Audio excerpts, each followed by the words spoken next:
guys looking for a podcast? Well, this ain't no ordinary podcast. This is the Three Bells Podcast. With Triple J, Mundo, and Shane O'Mac. Acknowledge me.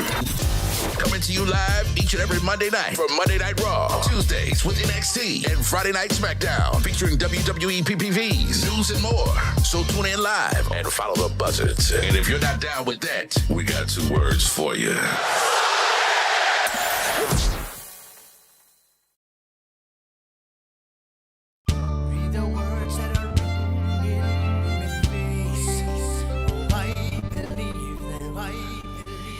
It's a shameful fate, you've lost your head. A careless man who could wind up dead. You wear your sin like it's some kind of prize. Too many lies, too many lies. Oh. Welcome everybody to the Three Bells Podcast. Happy Monday to one and all for our Monday Night Raw Recap Show. Here comes the money.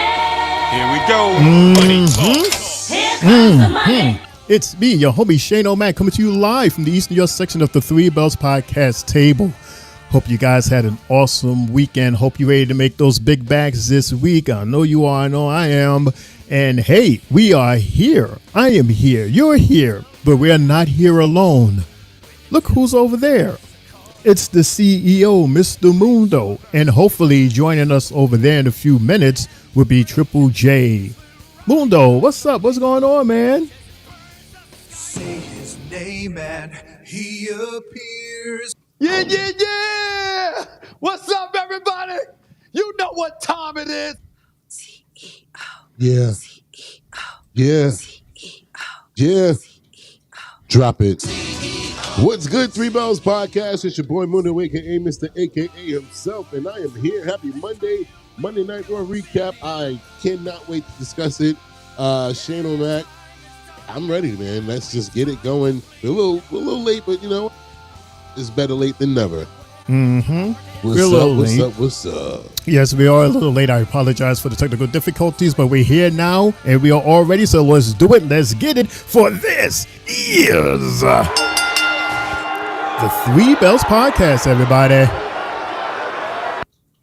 So like we said, Triple J, he's going to join us shortly, but guess what? For some reason, the managers and the executives, they said, we want to throw a curveball at everybody. We're going to pretend that today is Friday. How so? We're going to talk about SmackDown? Nope. We're still going to talk about Raw. We're just going to do it with over here. Look, everybody.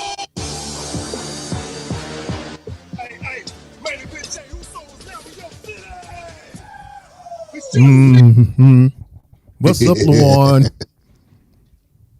Yeah. It's your boy Lawan, my Triple J voice. Yeah.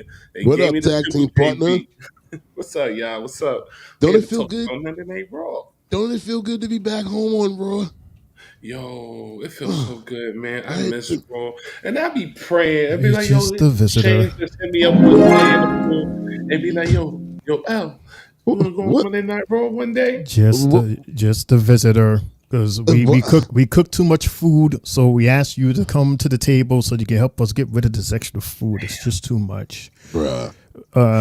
Triple J, hey man, we're here, we're on, we're live. Whenever you're ready, come on in. Your seat is right there waiting for you. All right, we gotta start the show.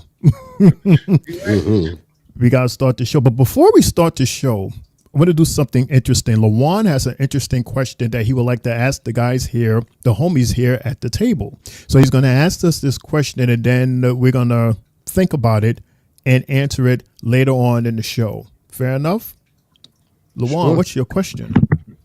So I have a build your 5-man Survivor Series team from active roster, and it goes from $5, 4, 3, 2, and 1.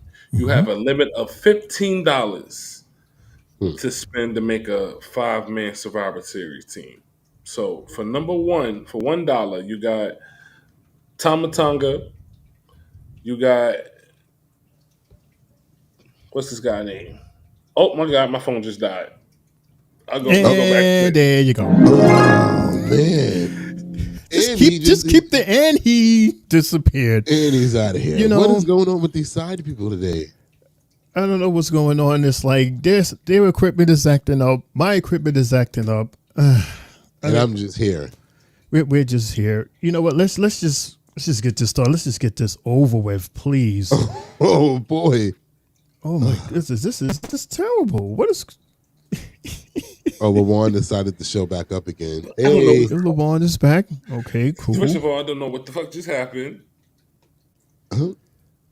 Well, ask your equipment. I don't know. It just said goodbye. Just said goodbye. Goodbye.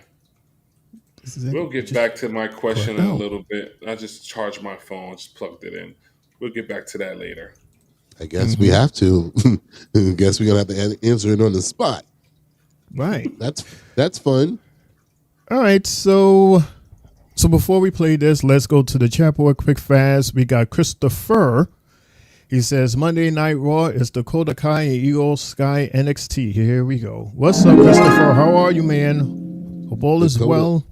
What? Dakota Kai and Io Sky NXT. And Io Sky NXT. What does that mean? I don't know. Maybe he's asking for Io Sky, the NXT version of Io Sky, or okay. I don't know. Logan James, hello. 100% Io Sky is full babyface. This. You know, there's two guys here. They love them both some Io Sky. Love Io. They both love Io. I am 100% always here. We appreciate you, Chris.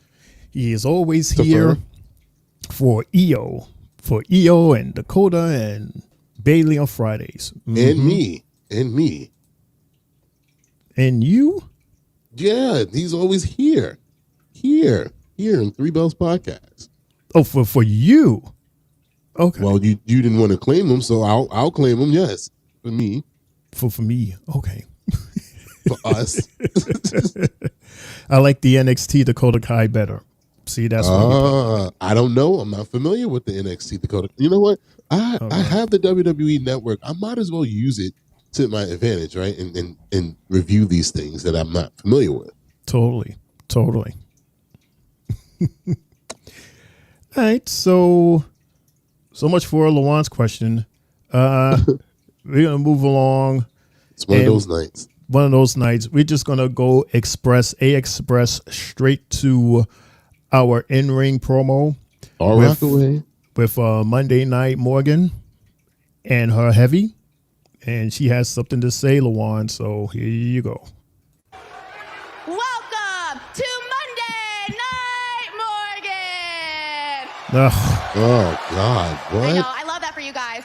But I'm going to get straight to the point because I know Jade and Bianca are here, and I know they're wanting to pick a fight with the greatest women's world champion of all time, me. I also know they didn't come alone, so neither did we.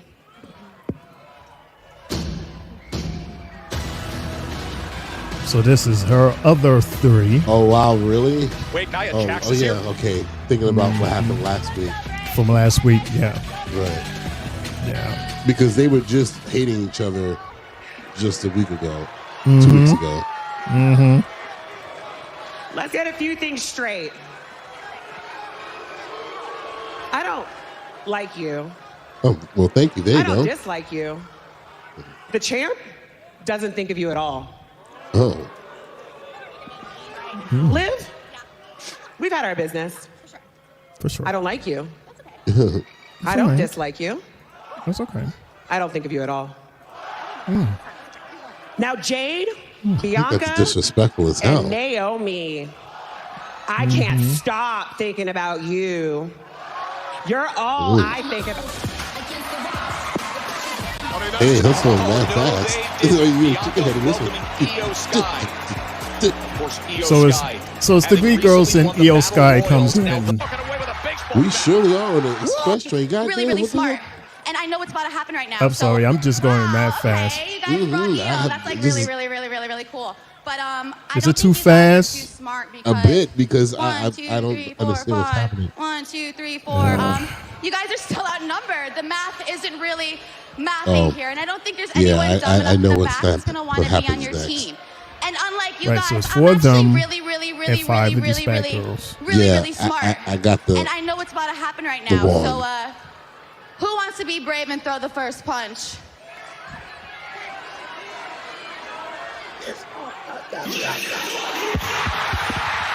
Oh my gosh. It's Rhea Ripley. Well, you better be brave when Rhea returns. Oh my goodness. I She's can't believe charging Rhea to the came ring back. with a plastic thingy in her face. Looking like Kyrie in the LeBron mask. It was like Cody. The Black Mamba mask. That would have been fire. Right. War game! Oh, that's just one line. And that's it. That's all she had to say. Rhea Ripley, who suffered a broken So arm, she's the leader of that team, is absolutely de facto, destroying Liv and Morgan right now. Liv is the leader of the other team because of their fuse, number one. Okay, copy that. Right. So they're just going back and forth with the swinging, and then at the end, the girls, team, Bianca and them, they're the ones that's in the ring while the other girls are laid out, all on the side and stuff like that. So is I was Jay right. here? Jay, are you here, dude? He disappeared. Was I right then? Because I think Jay disagreed with me when I was saying that. I think Candice was in this for the long haul. He thought that she was going to just fade out, but I'm like, she's in the War Games match. Mm-hmm. And she's in the whole story with Nia and Tiffy. And Bayley. I'm surprised Bayley's not in this. Yeah, I mean, there's already that cool 5 there that makes sense for like the opposite of the other 5. But so where would Bayley fit in that? But where does Io fit in that? Because Bayley has 3 people on that other side that she's feuding with at the same time. Who the hell is Io feuding with? I mean, I get it. She's the number 1 contender for the women's champion, the women's world title. But I mean, they haven't had any interaction as of yet. Whereas Bayley's literally in a story with half the team on the other side. In my opinion, I don't think they need to be having a War Games match. They could have did a traditional Survivor Series match, in my opinion. Because there's no story to this War Games match besides Rhea Ripley and Liv Morgan that having like legit war with each other. Everybody has a story within this, right? Like this hey, oh man, it's individual stories. That's what I'm saying. The only one that does not have an actual story besides, just winning the number 1 contenders match last week is Io. She literally has nothing to do with anything. She doesn't at all. That's like what I'm saying. Like Bayley should have been in this match because she's feuding with half the team across the ring. And then now we got Nia Jax and Liv Morgan working with each other after they just had a match with each other at Crown Jewel. Mm-hmm. It's weird, but it's weird. They have common enemies. The Survivor Series elimination match, I think, would have been better, in my opinion. And think about it like this: how do you have Naomi in the match but not Bayley? Like she's they help each other against Tiffy, Candice, and Nia.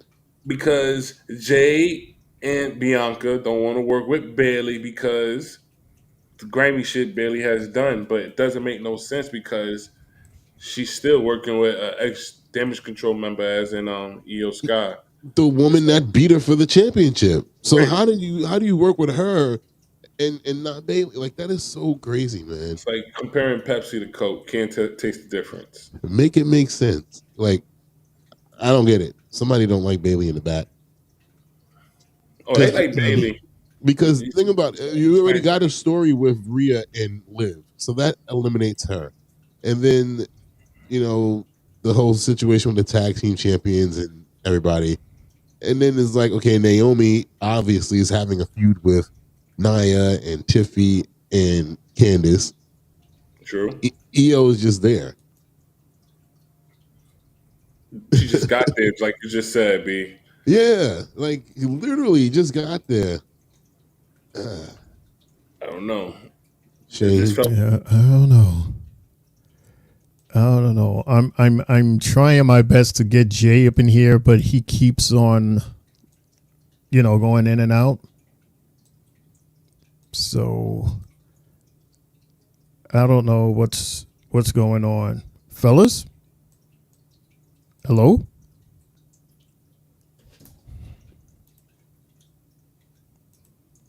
Hello. But is it just me? What's going on here?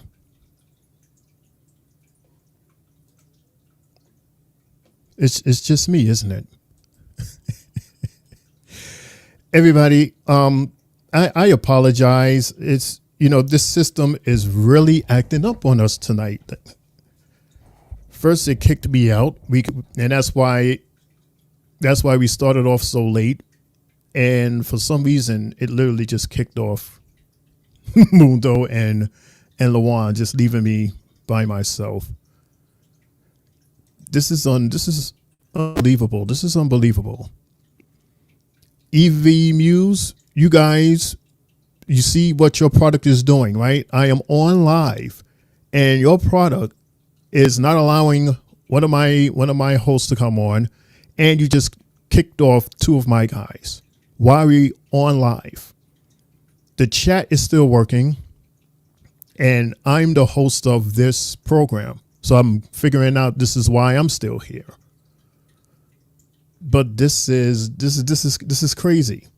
And you acted up on us last Friday, a couple of days back. You acted up on us by completely kicking me off the program altogether. So you really got to do something about this, fellas, because this is unacceptable. Jay, where you at? Yes, I can.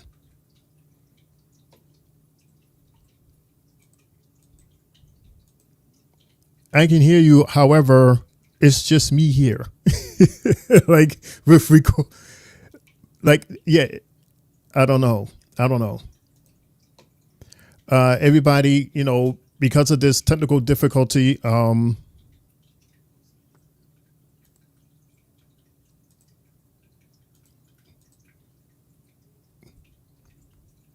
this is crazy. All right, so I am going to. Oh, there you are, and there you are. I don't know what's going on. Like, I'm like. No. First and foremost, Shane, go ahead and press that button.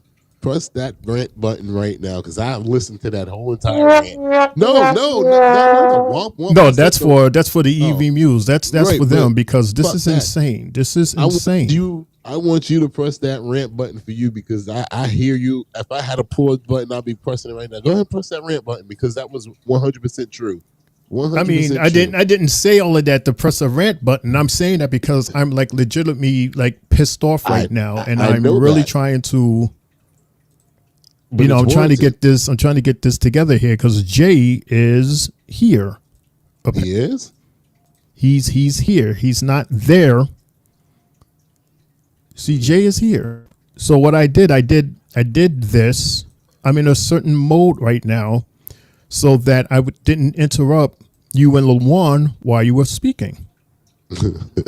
And while I was in this mode here, you guys just vanished. They said, "Get the fuck off of here!" It was like, "Good, goddamn it!" It was Chris and Logan James. They said, "Enough of that EO talk. She deserves to be in that match," and they pulled the plug on us. Oh shit! Oh, is that what happened? Right. So we got to be nice. We got to talk nice about EO. Because EO that's deserves to be insane. In this match. That is absolutely insane. All right, so he's here, so we got to do a proper introduction. All right, so Mundo's here, and Lawan's here, and ladies and gentlemen, finally, Triple J is right there. Hey. Yeah, it's your boy, Main Event Triple J, now here live, finally, on YouTube.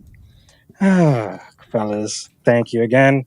And Bro. Thank you for bearing with me as well. It's not you.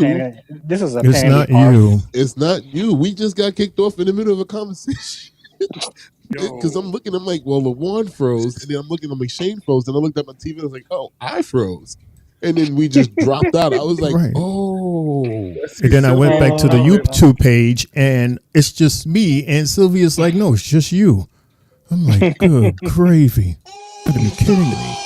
It's just you, Shane. It's just you, Shane. Yeet, yeet, yeet. Sing it, Shane. Yeet, come on. It's just, come on. Hey. It's just you, Shane. Shane, no, Come man. on, we got, come on, Shane. Shane, no, man. Just it's rock okay. it all out. This is Straight one of the like Christmas this. bloopers that we needed for the year while we had a screen. Because, most of our shows, it's just us on a flyer talking. So we need this. It's good. Sylvie says, the guys are back.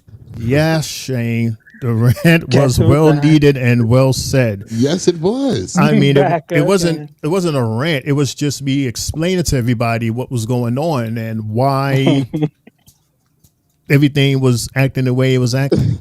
It's all good, Shane. That just made a song in my head. Look, Shane is a Capricorn like myself, and we're perfectionists. Anyway, and he feels the way he does it, which is warranted. But Shane, we're letting you know that we're good. It's okay. Let the good times keep on going. I'm fine. So anyway, so since Jay is here and we haven't heard his voice yet, I think it would be fitting for him to lead us into match number 1, which was a mixed tag team match. Yeah. And yes, it's Rey Mysterio and Zelina Vega versus Chad Gable and Ivy Nile, aka LWO versus American Made. So Jay, talk. See, I didn't do that. Did not do that. So he did that. Noticing tonight that both Zelina and Ray were wearing USC Trojan colors tonight as part of their outfits. Trojan man. Yeah, and we see, like in this match with Chad and Ivy. Oh my God! Not that Trojan. What is it going to do? Oh my God!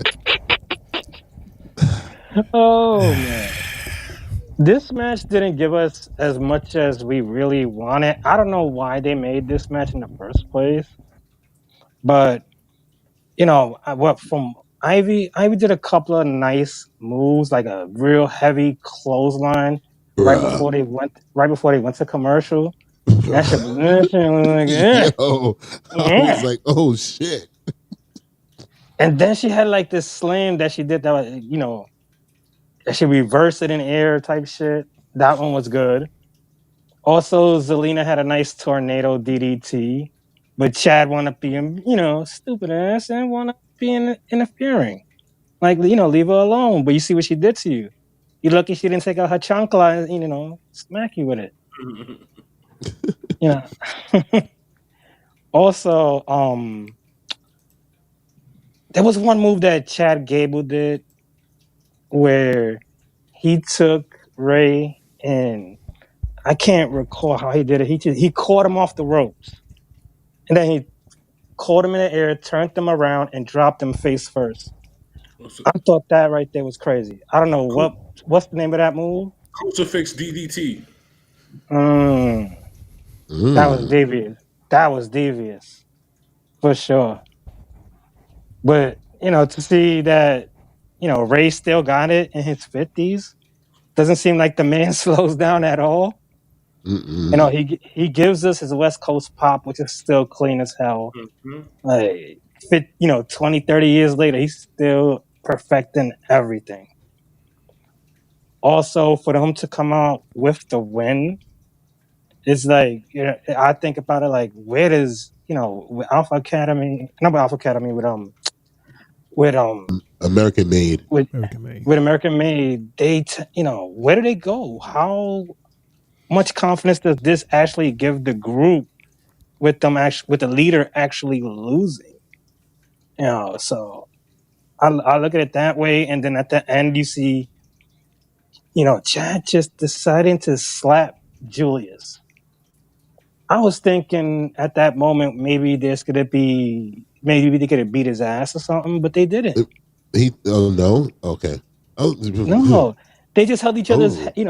Chad and Julius decides to go face to face, like bang head to head, and then both Julius and Brutus do the same thing, go crazy head to head, and I'm like, all of this for like it sounded like you was just saying that. Talk. Right, it sounded like you just said something about like basically what he did to Tozawa and Otis. Yeah, he slapped the hell out of Julius. He slapped him twice. I didn't see it, so I'm just like, okay. Bro. So he took out, he abused them, and then they just said freak it, and they abused each other. Yes. So weird. Okay. Yeah, because that's what I wrote in my paper. I was like, Chad slaps Julius. What the fuck? That's all I wrote. Wow. All right, you there. So that's supposed to tell the story as to their relationship compared to the relationship with Chad and Alpha Academy. Right. Because that slapping and headbutting, like that's how the jocks, they amp themselves up by doing that. Slap each other on the chest, slap their face. Come on, you can do it. You can get it. This, that, and the third, and yeah, it's like that. It's okay. It's like you slapping Jay, talking about Jay, get it together. Come on, man, you the man. You could do it. Get it together. And he slapped me back like, yeah, you it's too. Like, you back, yeah, and yet everybody from the outside is looking. It's like, yo, they fighting. Why are they fighting? What's going on? Why are these guys fighting on the podcast? It's like, no, they're not fighting. They amping each other up. Let's go, Jay. Let's go, Jay. You got this shit. You got it. You got it. Yeah. Let's go, Lawan. Yeah. But although being that Lawan is from the Bronx, he's like, hold up. I'm from Harlem, now, because you slapped slapped too hard just now, bro. That air is different up there, right, LeBron? It's like I'm from Harlem, sir. Oh, he's from. Excuse me, he's from Harlem. That's still just as far. It's still as far. That's still far as hell. That's a different neighborhood from the Bronx. Look on his face. His face is not happy. You pissed him off, Shane. You about to get your ass whooped. Yeah, there's a difference between. I'm not bothering Debo now. I'm gonna leave him alone. Right. There's a difference. So yeah, Christopher is reminding us that Thanksgiving Day is next Thursday and Survivor Series on next Saturday. Is next Saturday? Yes, it is, and I can't wait for Thanksgiving. Yes, I've been starving myself for the last month, and maybe that's why I think that's why I got sick, because I haven't been eating carbs or anything like that. So I've just been kind of weak, and it caught me with the weather change. Not cool. Not cool. What the hell? What is everyone's favorite pitch? Did we just swap? This is the remix. Well, because Jay is late, so now Jay is the monitor. Now you get to see how it feels to be over there. The real hall monitor. Jay is the monitor now. So, what's everyone's favorite dish on Thanksgiving? Macaroni and cheese, always. Mm-hmm. Give me some yams, sweet potato pie. Yeah, that's what you sounded like just now. Yams. Yeah. No, wait, hold up. Since we've been doing it recently in recent Thanksgivings, I would go with baked mac and cheese and turkey wings. Those two together, just woo. Yes, I can. I like a good stuffing. Oh, my mother makes great stuffing. Oh my God. See y'all got Sherman clumped over here all hungry. Yes, I can. Yes, I can. Look at all these videos. Look at them. Everybody in the chat, put your favorite food for Thanksgiving. Everybody in the chat, write your favorite food for Thanksgiving. Roast pork. What is going on here? Some good ham, yes. Ham Anyway, ham and yams. Ham and yams. I guess while the chat is going to answer that question, let's go to the monitor that's underneath Jay's mask as we look at this footage of the Judgment Day Clubhouse. Mm-hmm. Whoa, calm down. Liv, it's gonna be okay. Look, I know you got a lot on your plate tonight. With Rhea and Bianca and Jade. Oh, Annie O, she's coming after your title too, so look. Cranberry sauce and turkey, says Christopher. Would you mind? Nice. Of course not. We're family. Family step up for each other, okay? Thank you. I'm getting hungry now. Hold the cranberry, Alexis in the vodka. A couple weeks ago, you single-handedly defeated Damien. You see how Finn got the box that as Mundo would say, the red box behind him? Mm-hmm. I saw that. I peeped that. Exactly. Yeah, that's the first thing I looked The at. Judgment Day are all about. But hey, I got some advice. All right? Totally looked I know at the these boys a long background. time. I know their strengths and I know their Am I saying this right? Pernil and macaroni salad? That's how you Yes, pernil. Or Panit. Pork. Pork. it'll just piss them Okay. off. I They'll haven't make had them more penny angry. in a long time, And man. they'll destroy you. But hey, you're the great Dominic Mysterio. You'll figure it out, mate. Figure it out. Take it easy on him, all right? All right, so they're going to go out there and do it, huh? That's what this is all about? You got it. Look confident. Mm-mm. Hey, I need to talk to you. Come over here for a second. This way. All right. Come on. And then Don has to talk to him. I wonder what's that's about. So is that not gaslighting 101? What is? That whole speech of Finn to Dominic, calling him, the great Dominic Mysterio, all that BS. Yeah, All of that course. bullshit. Mhm. Yeah, absolutely. That's fucked up. Judgment Day is crumbling little by little. And again, and what was that about? Him asking Liv if he can take the reins. I'm like, so you're being submissive to another women's world champion again? She just got here. Ouch. Right. She's not even been there for a year yet. A year? She hasn't even been there for 2 months? Well, matter of fact, no, wait. Almost. It's Summertime, right?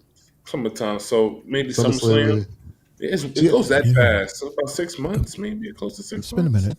Not that fast. There's only been like 3. 3 months, yeah. Yeah, and she's the leader all of a sudden. Wow. I wouldn't make her the leader. Unless he's playing her too, Shane. Was he gaslighting her too? Asking for her permission? Seems like there's a lot of that going around. It seems like everybody is gaslighting everybody. It's like he's being shady. Yeah. Yeah. Dominic Mysterio is not great. Well, he wasn't serious when he called him that. We all know that. Yeah. But I will play this.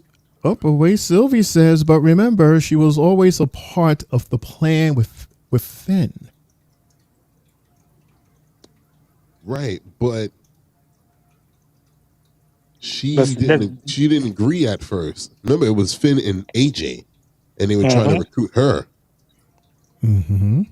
But it seems like maybe she might have diverted from the original plan.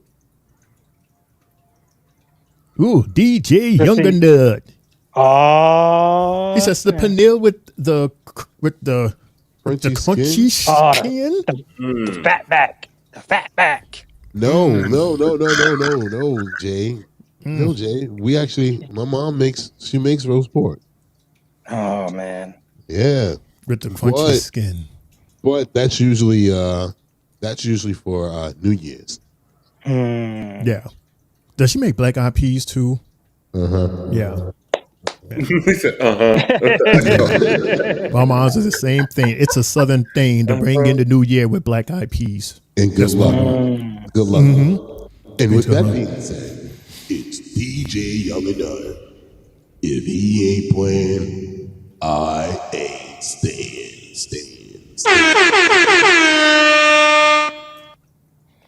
And for those of you who don't know, that's Mundo's daddy. He's the puppy. You still didn't figure out how to make your echo work over there, Jay? Nope. And I don't want to touch no buttons. He gonna get kicked off the show. He'll get kicked off. They said, "Oh, you pressed that button, huh?" He'll get kicked off. He'll say, "Oh, this button, it's DJ." Goodbye. And just froze. Number in Dexter's laboratory, and Dee be like, "Ooh, what's this button do?" Look, they're all gonna laugh at you, Jay. Right. They're all gonna laugh at you. No problem. Speaking of pigs and pernils and goats and the best, we're gonna have a video package of Mundo's favorite, or Mundo's goat, The Miz. Hey, really? Let's go. Let's go. It has been an emotional couple of weeks. It's fucking awesome. A1. A1. You got this all wrong. You want Final Testament. I'm not with Final Testament. Now, looking back, I promise that I have changed my ways. Kyrian, you need to move on. You are lying to me. Tell me, where are the Wyatts? How do we can honestly say that just bleed from his eye? I still want to know how they cut him. That cut, you got this guy right on his eye too. we hope That might be permanent. It seemed like he had the stitches above his eyelids. With the performance of a lifetime, I deserve an Oscar. Yes, you do. Chalamet ever bled for his art? That was a Oh, he did that on masterclass purpose. of acting, convincing those freaks that they could change me. Me? And I do what I've always done. I show the world the truth. Bruh. Mundo getting excited. Bruh. Just a bunch of The cinematography on this is abusing crazy. others. It's amazing. Themselves He loves the Miz. better. I really do. The Wyatts The Miz is the are man. indeed I now don't care what no one say. invincible. this is the jumpstart Marine 7 needed. Marine 7. Jake Carter lives. Who should direct? Scorsese, Fincher, Tarantino's final bill. Oh, really? I'm not afraid of you. I deal the cards. And you will continue to play the game that I control. TikTok. And you see how they added that back in the TikTok. So Jay, come on now, Jay. You can't tell me they finally found the right person to make Carrion relevant. Minus everybody else. It'll work out for them too. But I'm just saying though, like It's mostly they Carrion. finally found the right pairing for him, right? Right. Let's just hope the momentum has to continue. It's You know, it'll keep continuing because he's gonna keep I'm showing saying up on TV every week. And after it's all said and done, when it finishes with them, I want to see his momentum and see if it continues and carries over from The Miz is from gonna this. make him at least a mid card guy ready for a championship. At least, because what they'll do is, yes, you have Final Testament and AOP and all that, but they'll focus it mainly on the tag team of Miz and Carrion, and but you'll still have the other people around. They swapped out Miz. They swapped out what's his name, Old Man, for Miz. Ellering. Yeah, they just swapped them out. Same amount of people still, but now you have another active wrestler in there. I like it. Triple H. It took you almost a whole year. It took you because It took Bo to kill him. I mean, look, Jay, I remember listening to us talk about Royal Rumble, and all the way back in January or whenever that was, y'all were already over it, and I'm like, oh, let's just give him a chance. Let's give him a chance. So to be in November now, and it's like finally 9 months. Finally, man. Long time. Shit. My thoughts on this is that whatever the Miz touch becomes gold, man. Even though a lot of people don't like his wrestling style, his mic skills is probably one of the top throughout WWE history, man. You look at some of the promos he has cut, the shit he said to Daniel Bryan and all that. That's some memorable stuff that he has said. And like I said, when Miz is doing promos or cutting promos with other people, he has a way of making them guys look great. And what I saw in Karrion Kross doing a promo tonight with him, listen, I just hope they could continue it with him, man. I really hope so. They need to cut more promos like that as well, too. I would love to see more. Yeah, that cinematography. That's what Miz does. And I'm pretty sure he had a lot of hand in that and making sure that it looked good. And, the fact that they don't like to show blood, so they always do it in black and white. So he was like, you know what? Make the whole goddamn thing in black and white. Freak it.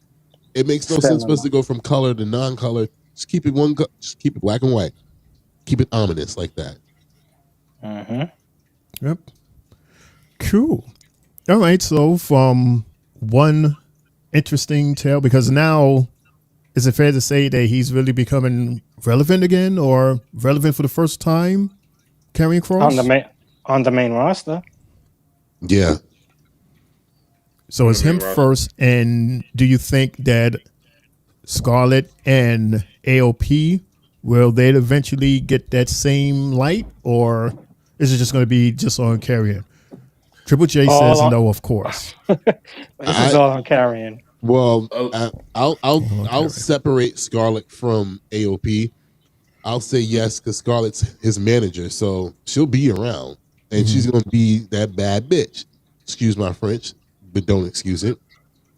She's going to do what has to be done, to make sure that they win. But I'll also say AOP will get, they'll just be there. They'll be there, and the group gets elevated because they have those two mouthpieces as the Miz and Karrion Kross. So obviously, what we're going to see is going to be a full-on match: AOP and Miz and Karrion versus the Wyatt Six. So they're going to get something out of that. Anything beyond that, I don't know. They stop. I'm gonna be real. Luan, you got something to say before we move on? Look like you wanted to say something. Yeah, what is Karrion Kross' wife name again? I'm sorry. Scarlett. So Scarlett, I would love to see her have some backstage segments, with one of the Y6 members. She beat up Nikki last week. But like you said, I want to see more stuff with her too. Like you just heard Triple J say that, does this hurt AOP or Scarlett, and you said you want to separate them. No, that was Shane that asked that. So hopefully I would like to see maybe a small segment with her and Nikki Cross, maybe some Nikki Cross doing some creepy shit to her. We get to see some cinema stuff with her. We got to wait till Raw gets to 3 hours for that. Oh my God, they don't have enough time. Yeah, we don't have enough time for the women. as evil as that sound, we don't have time for Scarlett got to bring back. Scarlett got to bring back her little time thing that she takes and she turns it around and leaves it in the ring. That's why they said that at the end of the promo. Tick tock. That was the thing. Yeah. The hourglass. Yeah, they didn't have an hourglass, so they made the sound of the hourglass. The hourglass makes that sound. The hourglass makes the TikToks. I thought it was the sound of running sand, but okay. Yeah. What? Okay. We'll go with it. Oh shit! So we're backstage, fellas. Why? Why? Because apparently Ludwig has something to say to Gunther, or Gunther has something to say to Ludwig. That's why. So here we go. Excuse me. Why did you do that out there? You do not speak for me. Exactly. I was just trying to... Who's that behind them? There's someone behind them. You need to realize who you are and go out there and make a name for yourself. I can't see yet. Speak for yourself. It's like a shadow. Guck dich an, Junge. All das Talent in die Wiege gelegt bekommen. Is it Vater. It's not Giovanni, is it? I don't know. The camera turned quick. The camera turned quick from it. Your own man. Yeah, I don't know who it is. Hello.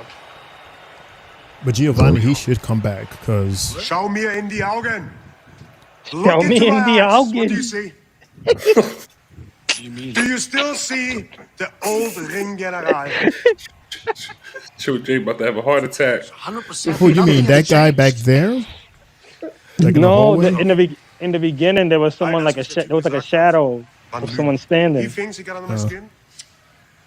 Damien Priest does nuts. Yeah. Show me in the Augen. And consider priests so nuts. I'm clipping that. God damn you, Luan and Triple J. I missed that whole segment because of y'all. Mm-hmm. Meanwhile, he take off his jacket, and why does he do that? Who's he squaring up against? What's going on? Oh, and that's Damian Priest. Snapping here. That's sleeper hold on Priest.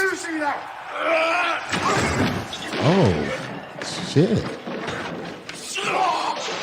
Oh, and Priest Ooh, nice. him with that kick as Gunther was reaching for the steel pipe. All right. That crowd sounds fake. Very fake. Sounds like the video game. Gunther, I get that out in the ring, you a general. But on the streets, I'm a king. Ooh, wee! Bruh. What was this? Easy, boss. Just having a word with the champ. Oh, boy. Yeah, I think he needs to Nah. Yo. Gangster. Adam Pearce is going to have a lot to handle in the lead up to this championship rematch. Oh, my gosh. That was gangster. Mwah. That was gangster. Yo, that makes you like this dude even more, bruh. Like, oh, man. Like, I just hit the microphone because I'm like, that short, sweet, and so New York right there. Like, yeah, in the streets, I'm the king. Yo, like, get it? Like, you the general, but I'm the king. In the street, I'm over that. I got you. Like, oh, man. Beautiful. It's getting so better and comfortable just doing promos, man. I remember before it was a little sketchy and he just started building himself up. And it's just, you look at him now in a progression, Damian Priest, he's got so better and he's now wonderful on that mic now, man. And that's something I've been saying since the beginning of the year with Priest. Priest just needed that fucking attitude, when he was with Judgment Day, and I kept on preaching that for him. Like, he has to step over Rhea's shoes for a minute to get to where he had to be. And, when she went out for that first time and he took over, that right there, that showed his whole change in character, his leadership. And now you can see the company's more comfortable in giving him certain roles to play. Because now he can back it up. Right. All right. We're going to talk about the second match. I'm going to have Lawan lead us into that. But before we go there, Logan James goes, I'm concerned to Damage Control because Damage Control not advertised on the first night Raw on Netflix. Well, there's not a full card yet. So, and number two, it's 3 hours. So, of course, they're going to be on the show. We just don't know, where. But, yeah, they're going to be on the show, dude. A lot of people's going to be on the show. Of course. Of course. A lot of people. Hell, it was... Where's my note on that? And I think I missed it because we was talking. Yeah, during match number 1, they had reminded us about the Complex Con event that happened, and Travis Scott was performing, and Triple H got on the stage and gave him this new and improved hardcore title. That belt is fire. It does look pretty cool. And it wasn't on WWE Shop because I looked for it. Yeah, it's not on WWE Shop, and apparently 2 things is happening with Travis. Everybody, first off, he will be at the first Raw at Netflix.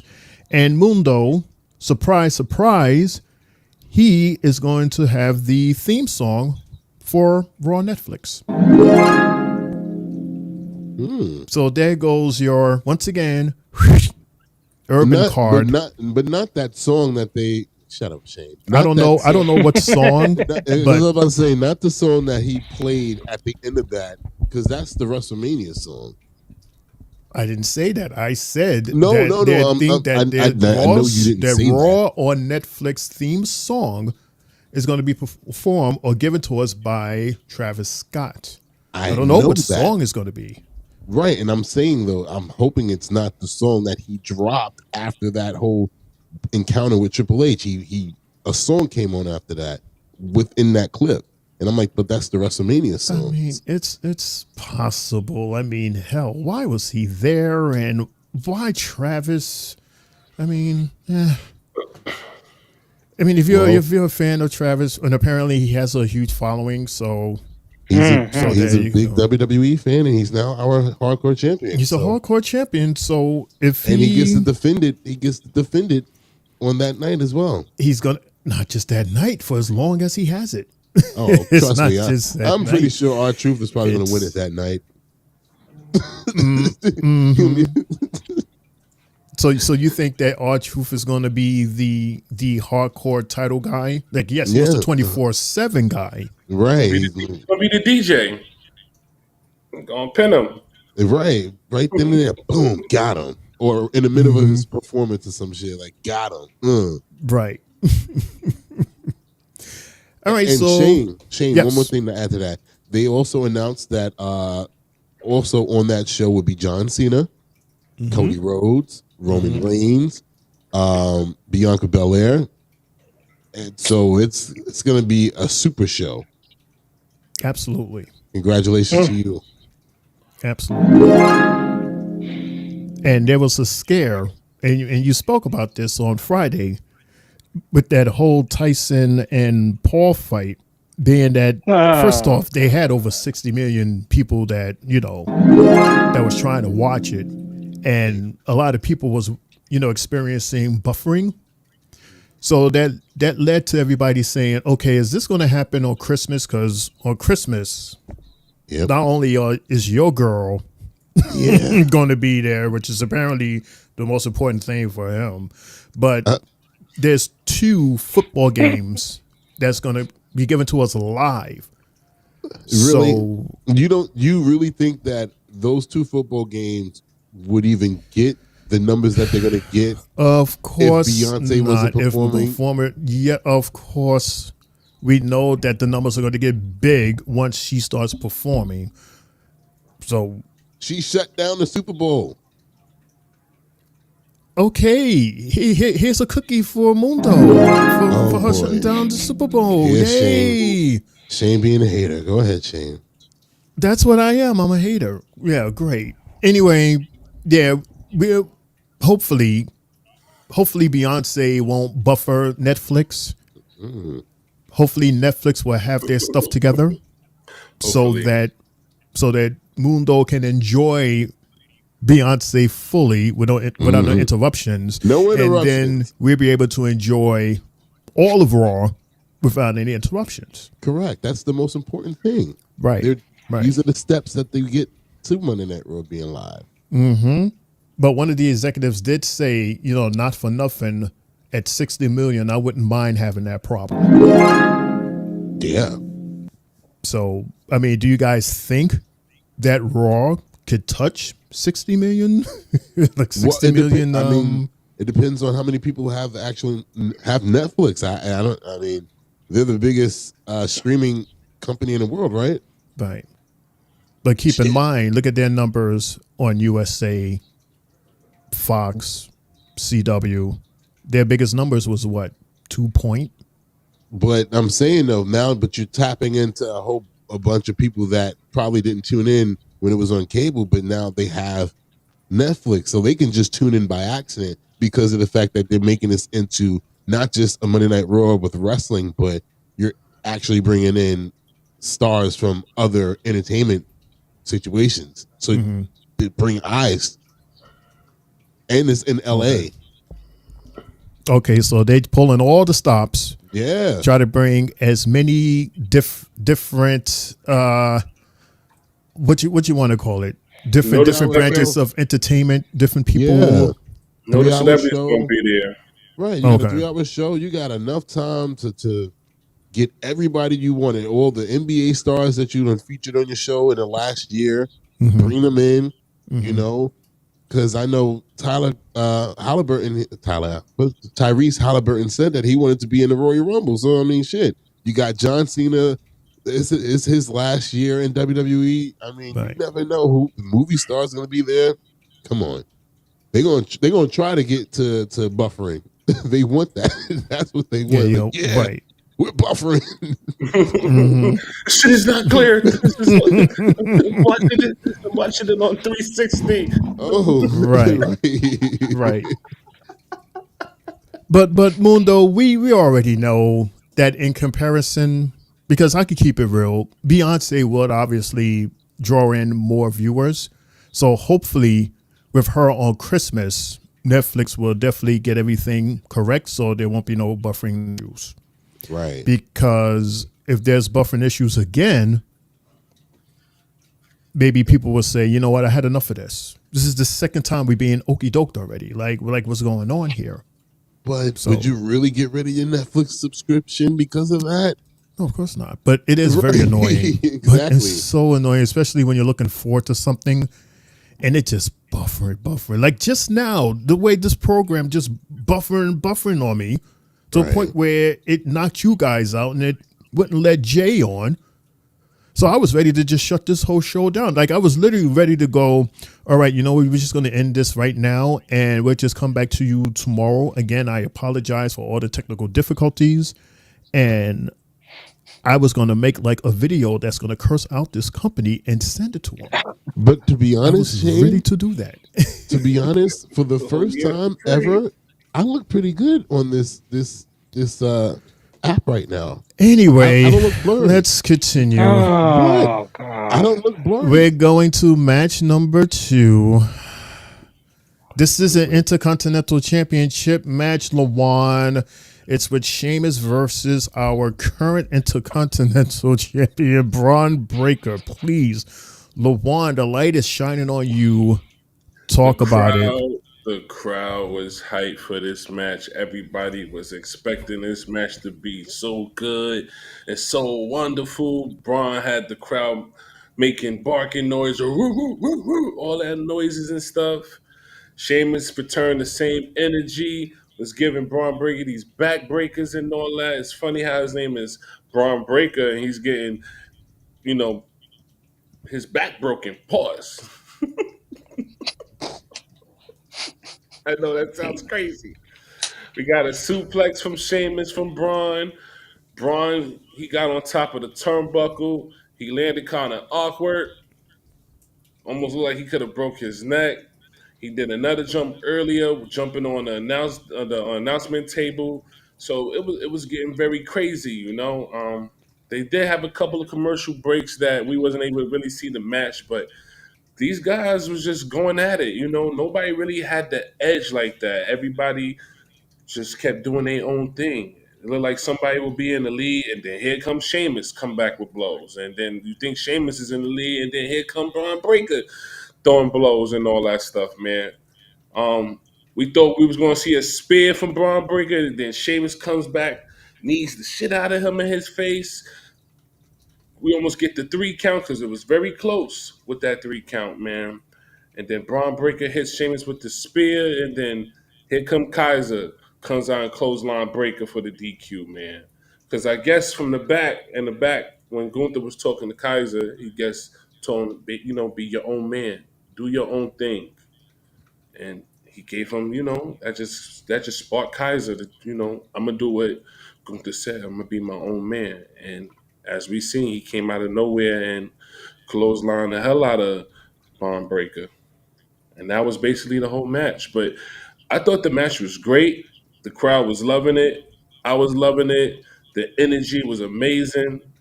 I loved it. There's Meals there, an echo. Echo?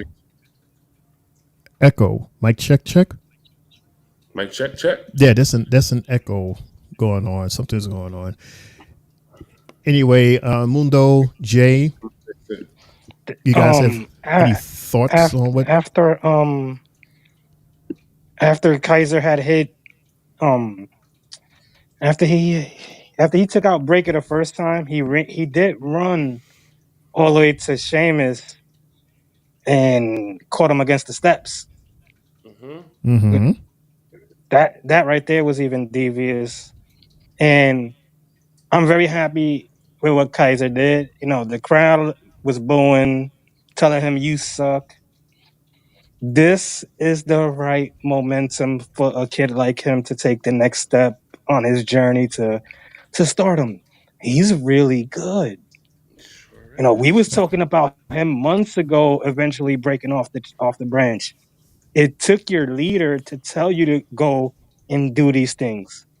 This was something you should have done on your own, but it's a good pep talk from your best friend, and now this is going to carry him a lot.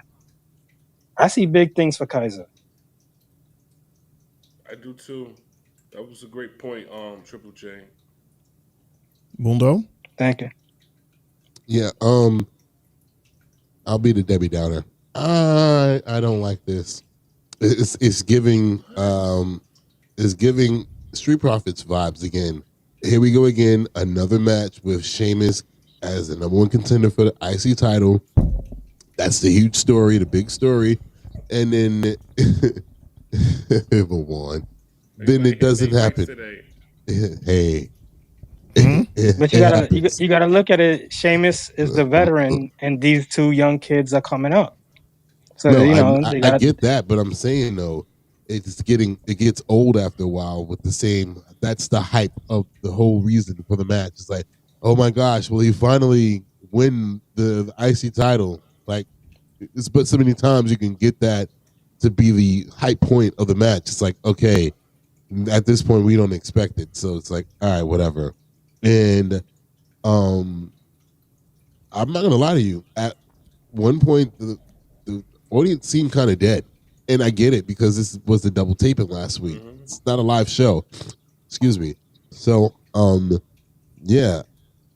Eventually, they got into it and started saying this is awesome and all that good stuff. But I mean, yeah, I enjoyed the match, and that's why I'm so mad that the match ended the way it did. Really, Shane? Are you okay? Really, Shane? I got my own here, but I can't do that while we're on live right now. Obviously, I have a bigger. That's mine is bigger. It's bigger if you need. That'll hurt my nose. My nose is already sore. I'm good. Bring it back down. Just in case you need it, it's right here. Bring it right down. Okay. Look at this. People in the audience. This man is trying to shame me for being sick and being on the show. I didn't. Such a shame, right? I didn't do it. Yeah, I'm just making sure that you're fully covered, not just partial. No, yeah.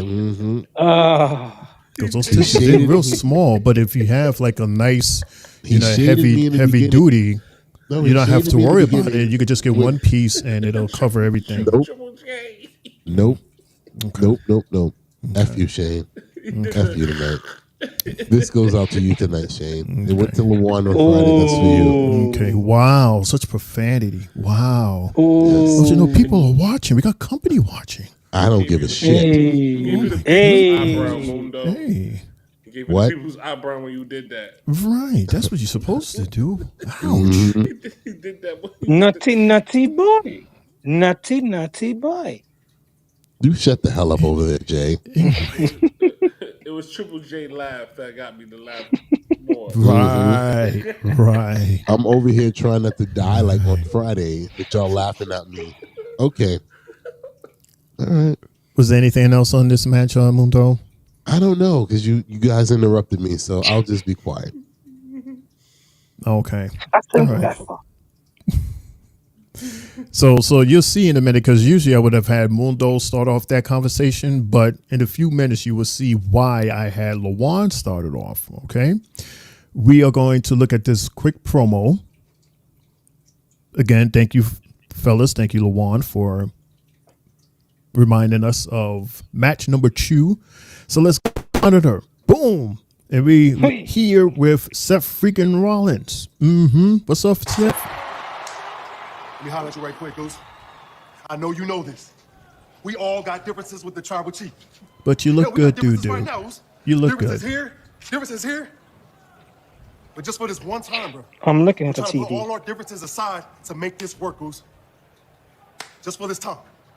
Just this one That's what I'm time. trying to tell you, okay? You already did this before. Last year, you stood side by side with me and Jay in the middle of the ring for War Games, and you put your differences aside with Cody Rhodes. Cody Rhodes, man, you had more bad blood with than anybody else. You were willing to do it last year.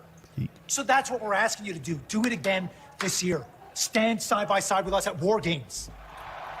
Sammy, I would stand side by side next to you. Jay, I would stand side by side with you. I would stand side by side with you, Jimmy, but I will never, under any circumstances, stand side by side with that tyrant. That audience sound is so obvious. I will not do it. You've got no idea how much that hurts me to say. It hurts me in here for a lot of reasons. But one of them is I would love to get Bronson Reed inside of a steel cage and tear him apart. But I'm telling you, boys, I'm telling you, it's not worth it. The possible consequences on the other side of this, Roman Reigns back in power again, it's not worth it. I understand your conviction. It's blood, it's family to you. I understand it. But I'm telling you guys, it's not worth it. It's definitely not worth it for me. But look, I'm going to solve all of our problems tonight. I'm going to go out there. I'm going to drop Bronson Reed. And he ain't going to make it to the games.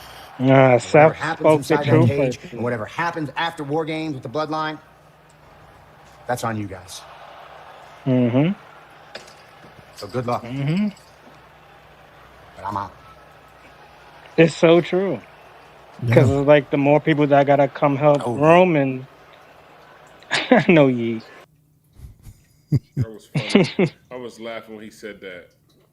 Yeah, because it's like, yo, the more people that gotta come help Roman, and you know, like he said, he's a tyrant. You know, nobody wants to come and help him, but when they do, he's gonna feel like he's on top. He's the man again. Right. You got, you know, that's one thing that Seth doesn't want is that egotistical guy back.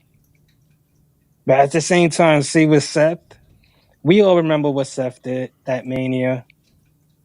You know, before he let's look at it before he even changed on him. He hit him with, you know, changed the shield with hitting him in the back, the chair. Then he cashed it in on him at Mania when he was fighting Brock. So, you know, Seth can't be too mad at what Roman, you know, trying to team up with him. He got to see, like, look, he got to look at it like, look, I one-upped you the next time around. But it wasn't a match that, it wasn't like a no DQ. Something happened within that match that it didn't finish, I think. Because Seth was always like, look, you can't beat me. You can't beat me at all. Still hasn't beat him. So at the same time, Seth is the same person, that egomaniac person. Just like Roman Reigns. They're the same person. If they look at each other in the mirror, they're the same person. And Seth it's like they're like Shaq and Kobe. Shaq and Kobe. And Seth Rollins is the whole reason why Roman became like that, because he did it to him first, breaking up the shield. But again, Seth Rollins is the same egomaniac person, if you want to call that. Anything you want to add, Mundo, before we move forward? Okay. Mundo. All right. So what we're gonna do is we're gonna take. Hi, Mundo. We're gonna take a quick commercial break.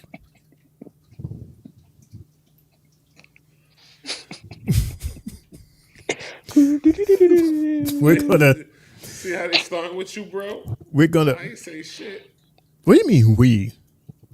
I just asked if you. You're a mess. The thing is, I don't hear Mundo talking. That's why. Because he hasn't said anything. Anyway, we're going to take this quick commercial break, and when we come back, we're going to come back to once again. We're going to come. What happened? You trying to get Mundo to talk? When we come back from commercial break, we're going to go to our 3 Bells Plus sports table, where Mundo is going to lead that. That's why I had Lawan to lead us off to our last segment. So when we come back, we're going to go to our sports table, headed by that guy right there, Mr. Mundo. either he'll talk or he'll do sign language, but he's going to do something. So we'll be right That's what I'm back saying. right We can't after hear. this. You guys looking for a podcast? Well, this ain't no ordinary podcast. This is the Three Bells Podcast with Triple J, Mundo, and Shane O'Mac. Here comes the money. Here we go. Coming to you live each and every Monday night from Monday Night Raw, Tuesdays with NXT, and Friday Night SmackDown featuring WWE PLEs, news and more. Tune in live on YouTube and follow our socials. Better follow me. And if you're not down with that, we got 2 words for you.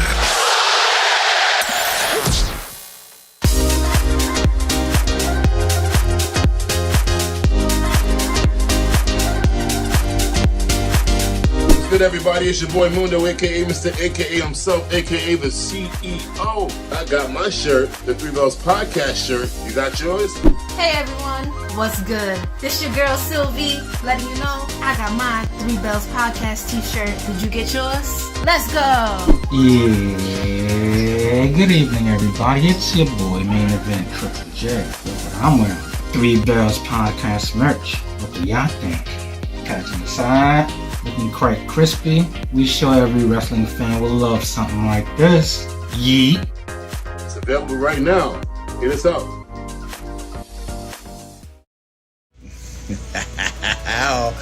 The Three Belts Podcast. Oh, feast thine eyes on this sumptuous treat of a man in front of you.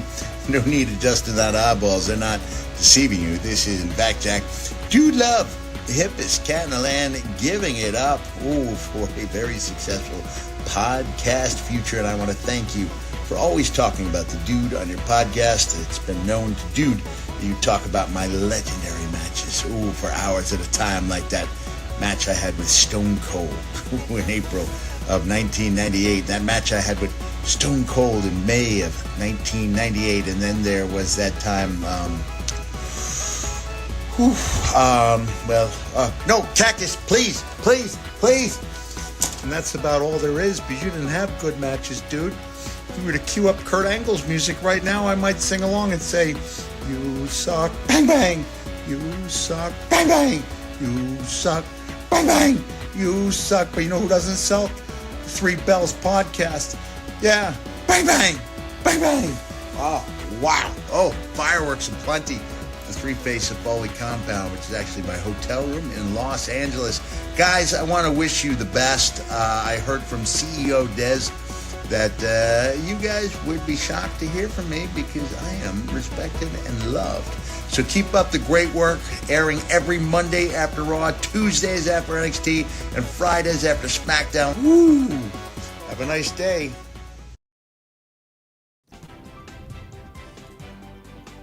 Welcome, everyone, to Three Bells Plus Sports Table. It's your boy Mundo, aka Mr. AKA himself. I'm here with with Triple J and LaJuan.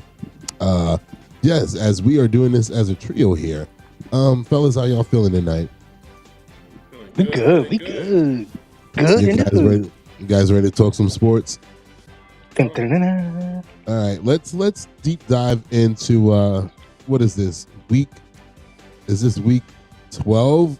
What week are we in the NFL right now? Week 13.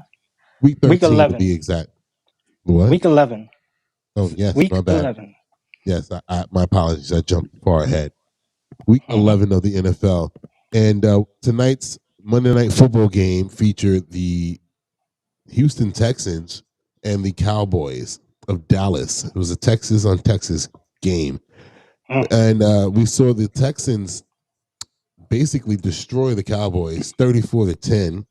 Anybody surprised by that? Nope. Cowboys have been looking pretty terrible this year. Terrible. That's what they get for signing Dak Prescott to that $60 million per year deal. And he's not even playing. Right? He's done for the season, right? Mm-hmm. Here we go.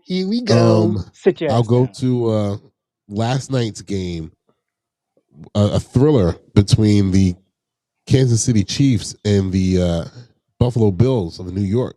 The Bills won 30-21 off of a rushing touchdown from one Josh Allen, that was an amazing play, man. My gosh, that dude, I wish he was my quarterback. Goddamn Jets. Right, Lawan, like, goddamn. That would have been nice. Then I also have the Chargers versus the Bengals. The Chargers won 34-27. The Broncos versus the Falcons. Jesus. Broncos won 38-6. Please tell me Zach Wilson did not play in that game, right? He didn't play, right? I would be pissed off because he was our quarterback last year, but probably not. No, Bo Nix played. Bo Nix was the quarterback. Good. Then I saw the Steelers versus the Ravens, which was another thriller that ended 18-6 with the Steelers going on top. 18-16.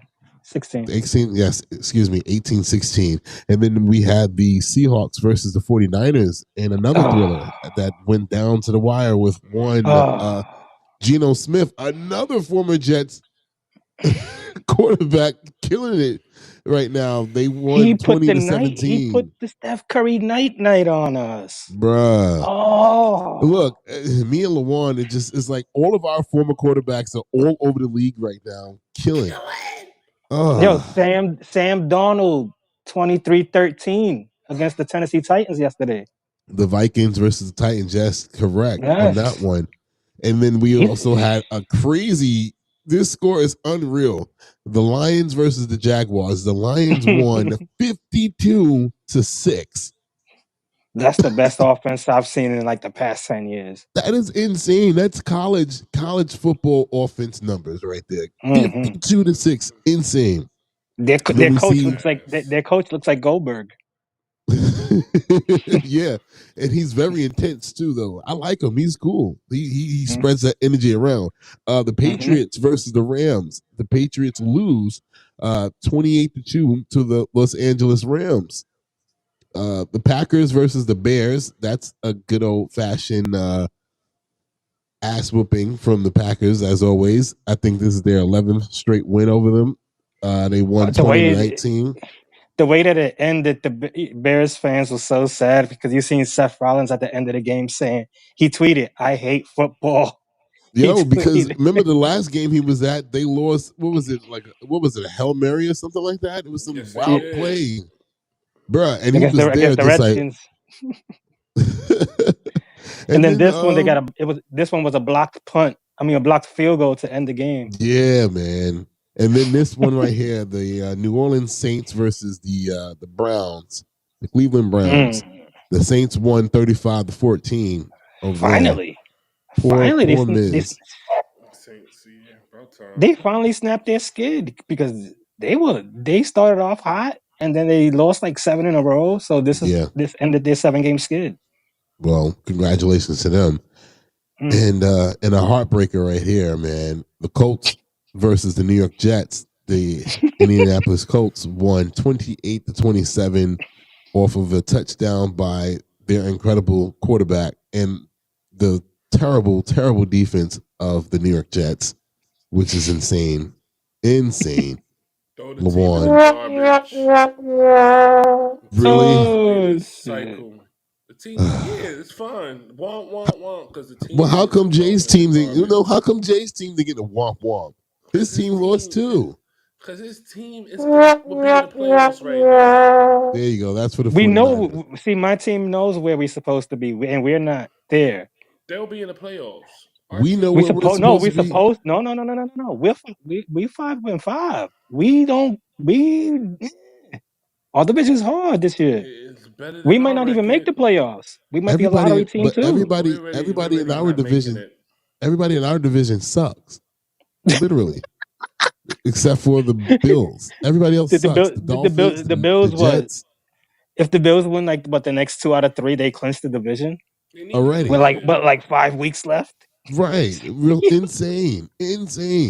So we also have the Eagles, another inter-division matchup between the Eagles and the Commanders. The Eagles took this one 26-18. And from what I know, I thought Washington was the best team in that division right now, correct? Yeah, they went first place. Who would have saw that coming? A no-name team. Because I still don't believe that name. That name is wild. It's corny as hell. I still to this day call them the Redskins. No, you can't do that. Not in this day and age. No way, no how. Nope. Hey. And the final game, the Raiders of Las Vegas versus the Miami Dolphins. The Dolphins win 34-19. Wow. I'm surprised by that. I guess Miami's trying to stay in since the damn Jets is like, we don't feel like playing anymore. That's what happens when they have a quarterback. Because remember, Tua was out with that concussion.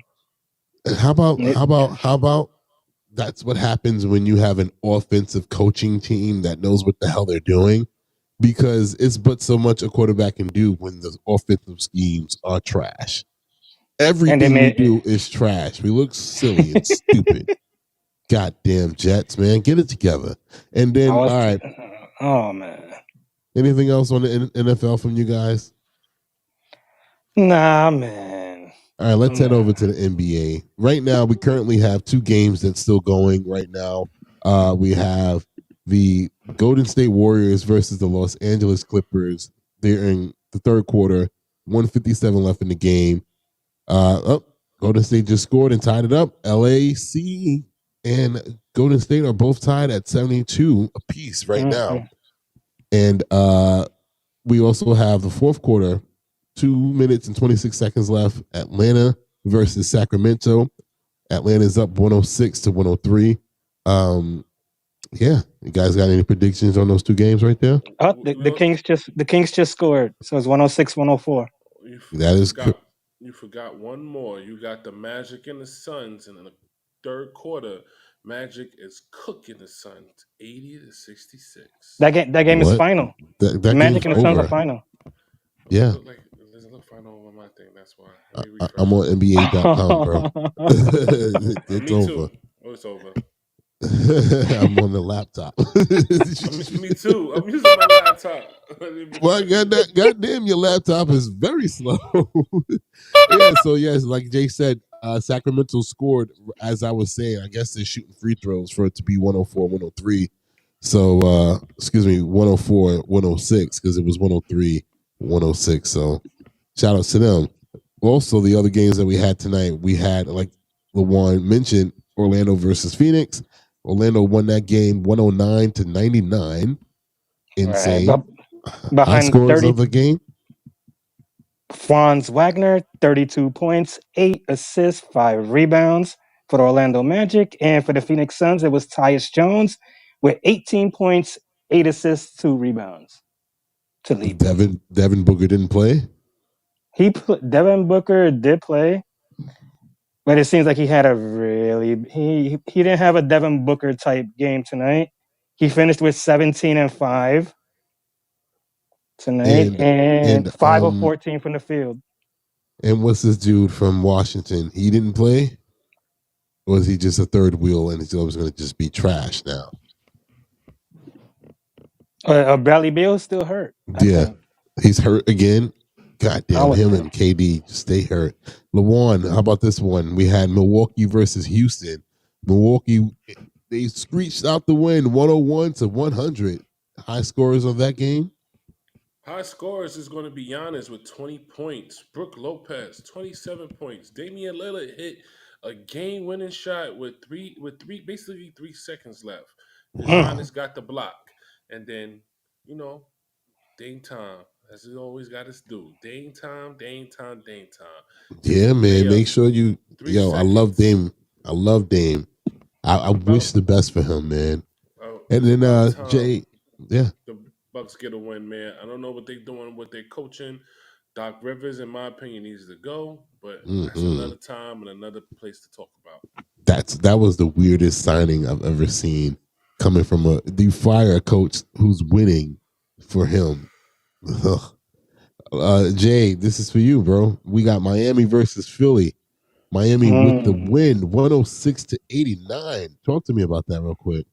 This game was led by the scoring of Paul George for the Philadelphia 76ers. He had 18, 6 rebounds, 5 assists.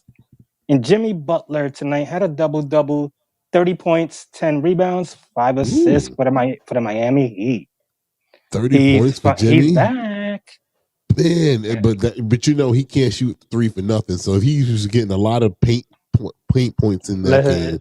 Let's see if he hit one. Because you know, more than likely, like when they have betting odds on him, you'll see like at 1-3 is probably like at a plus. Mm-hmm. Let's see. He's terrible. I'm not gonna lie. I'm just saying. I watch him. You know, I watch 1-3, 1 for 1. Yeah, that's what I'm not surprised. That boy gets all his buckets in the paint or around you know the free throw area right there. 13 of 13 from the free throw line. There you go. 13 points off the free throw line. Yeah, come on. That helps a lot. LaJuan, this one's for you, bro. Washington Wizards versus the New York Knicks, who are on a 3-game winning streak. They won tonight, 134-106. I mean, that's good, but they're allowing a lot of points defensively. You know, because I'm pretty sure that's not what Tibbs wants. But what's up? The New York Knicks annihilate. No Nia Jax. We talk about no Nia Jax in this situation right here, y'all. They annihilate the Washington Wizards with Josh Hart scoring 14, OG 16, and Carl Anthony and Brunson each going 24 and 26 points for Brunson and 24 for Carl Anthony. Them guys work good together, man. I just think that these guys are still trying to get in and see how the system is going to work now that we got a few new players. I'm not worried. I'm not stressed. It's definitely going to take some time, but I still think that we're a strength team and we're a scary team. Just like I said, it's going to take some time. Basically, it was a pretty even amount of scoring again, amongst the whole team. Yes, and I believe we need to work on our bench. Our bench needs to play a lot better. Copy that. But let me ask you this though: with all 5 of your starters playing 33 plus minutes per night, how does that help your bench? How does that help your bench? It doesn't help our bench at all. It doesn't help our team. It doesn't help those players that, in case one of these players ever do get hurt, it doesn't. They won't flow. They won't flow. Just like Mundo just said, they won't flow. They probably feel, uncomfortable at the moment because they haven't been playing for that long. Right. So and playing with the other players, yeah. Right. I think our coach need to lower down some of our minutes. There's no way that Mikal Bridges need to be playing 35. You could minimize that to maybe 30 minutes. Josh Hart's playing 40. Josh Hart's playing. That's crazy. You can minimize those minutes. Your coach has not learned. I would have thought that he would have learned from the years that Derrick Rose went out with those knee injuries because they were running. He was running his team into the ground, and he has still not learned that you can't do that because every time it comes, you guys are great in the regular season, but every time you try to go deep into the playoffs, your team starts falling apart because everybody's injured. It's like, when will this guy learn? And then the Knicks, didn't they just re-sign him to another contract? It's like, are they not going to try to talk to this man like, hey, dial it back? The regular season is why you have a bench. Get these guys to get the lead, and then we put these guys in and then call it a day. Like, that's crazy. Good luck to that, though. Good luck. Same way. We got Indiana versus Toronto. Wow, Indiana. I don't know what's up with them this year, man. I think Tyrese he's too busy trying to be a WWE superstar, man, because, wow. One-hit wonder. Toronto won the game 130-119. He lost his powers since he ain't played in the Olympics game, so he lost his powers. I just think once he got that max contract and the fact that he was a one-time All-Star, one-time Olympian, all of this got to his head, and you know what? He's gonna be the victim of one of those people that this contract is not gonna be good. He's not Tyrese from last year. I'm telling you, I really think that his whole situation outside, because he appeared on WWE television twice during the off season. And then he also said, I told y'all, he said that he wants to be a part of the Royal Rumble. So, and this is something that I've been discussing with one of my homeboys. I'm like, yo, bro, his head is not where it needs to be. He's not thinking about it. And he's young. So it's like, he's, you know, the WWE's reaching out to me. I'm a huge WWE fan, which he is. And it's like, damn, like, he might be struggling whether he wants to continue on with this NBA career or if he wants to go and be a WWE superstar. And you know what I look at it too with the makeup of this team as well. Benedict Mathurin wasn't in this starting lineup last year, and we all knew Benedict. He could score 17 to 20 points a game, taking the burden off of what Tyrese can do on the court. So we see Tyrese now. His scoring is down, but his assists are kind of the same. So we could see where his points are going to. They're being shared with Mathurin and Nemhard and Miles Turner, pretty much. Siakam. As we speak on this right now, the Atlanta Sacramento game just went final, 109-108. Atlanta takes the W. We also have one last game, Chicago versus Detroit. Nobody's surprised. Chicago won the game 122-112. So that's your Three Bells Plus Sports Table Talk right there. NBA, NFL with my guys, Triple J, LeJuan. Yes. Oh, my bad. By the way, Trae Young had 19 assists. That's beautiful. That is insane. Shane O'Mac, we're throwing it back to you for Monday Night Raw recap in the studio. Nice. That was pretty cool, man. Yeah. I was ready to like just forfeit the rest of Raw and just like let you guys cook, you know, until it was time for us to go. And then the New York Yankees get Rookie of the Year also. Excuse me? We're not at the table anymore, so that doesn't matter anymore, okay? We should have said that. No, ask the question. Go ahead. Ask. I wasn't thinking about it. Really?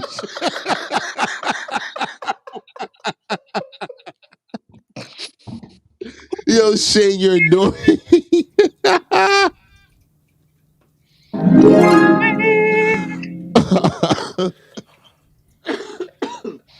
Good. You have to ask the question. You ask the question. I lost my train of thought. Go. You yes, said okay, exactly. Look, the American League Rookie of the Year went to New York Yankees Luis Heel, and the National League Rookie of the Year went to Pittsburgh Pirates Paul Skeens. Next time, let me know. Let me know next time y'all have baseball facts. We could have fit that in, guys. Oh, that just popped in my head. I wasn't even thinking about it. Mm-hmm. Yeah, Juan Soto's going to the Mets. Anything else? You guys are right, exactly. Like you want to surprise me some more? Surprise more. Like, oh, by the way, one more thing. Oh, one more thing. And another thing. The Mets just signed Soto.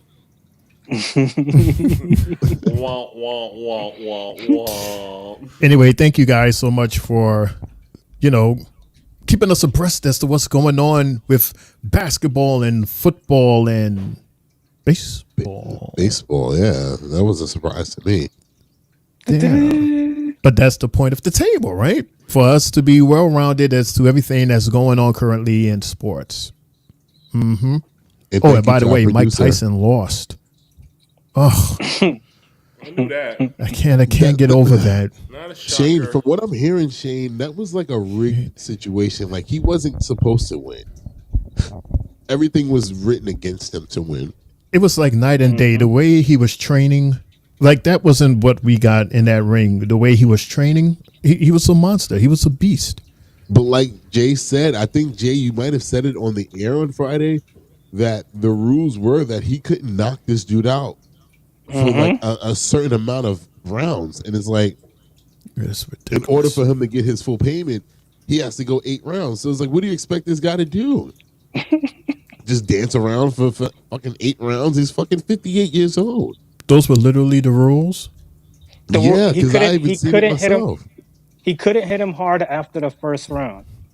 He couldn't and then there was no knockdown rules at that. And then what does that mean? Tyson was getting paid per round. And if he made it all the way to the end of the fight, he makes his whole purse. The whole $20 million. And then, but look, we got Logan Paul approaching him at the end, and a lot of people were already suspecting that is this going to be a Mania thing where it's now Logan against Mike Tyson? No, what?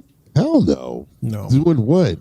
If anything, the same thing that just happened? No. Logan already said that he was already done with boxing. He's full on blown. No, in WWE. No, what the hell? This dude's 60 years old. What is he going to do? Absolutely not. He never wrestled in WWE when he was there with WWF. Absolutely not. He was a referee. That's the perfect moment for Stone Cold to come back. Since they said Stone Cold was coming to Vegas. No to that also. Yeah, like, bruh. It's too late for him. He was supposed to have been this year. It's too late.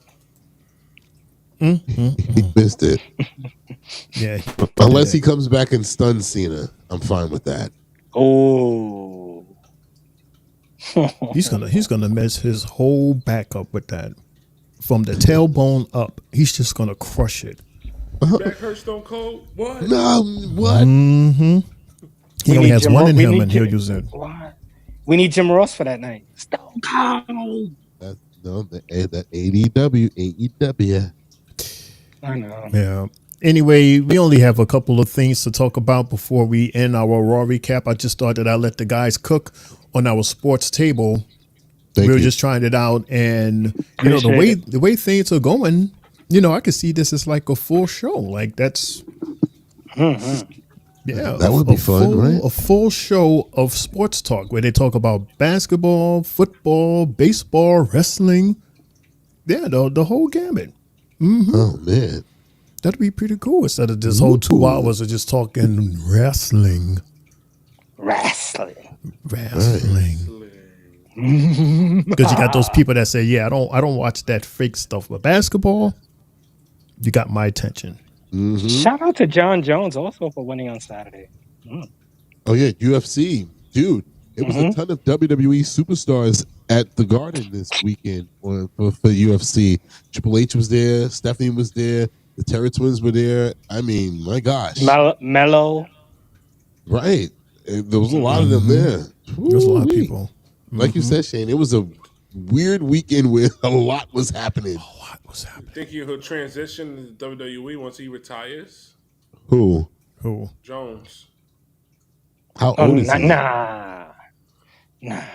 He's in his late 30s. About 38, 39. Nah. It's too late. Too late. No. It's too late to apologize. All right, so let's go through this quickly because it's like, wow, after you guys did that whole sports thing, it's like, wow, we gotta talk wrestling. Oh, damn. Right, it's like all right, so let's see if we can make this exciting. Let's just go straight to match number 3. Who led off last time? Lawad, right? So Mundo. For all the talking that you just did, believe it or not, it's your turn to speak unless you want to give it to someone else and I give you the 4th round. No, I'll stick with this one. The 4th match was so match number 3, tag team match. Dirty Dom Mysterio and Carlito versus the War Raiders.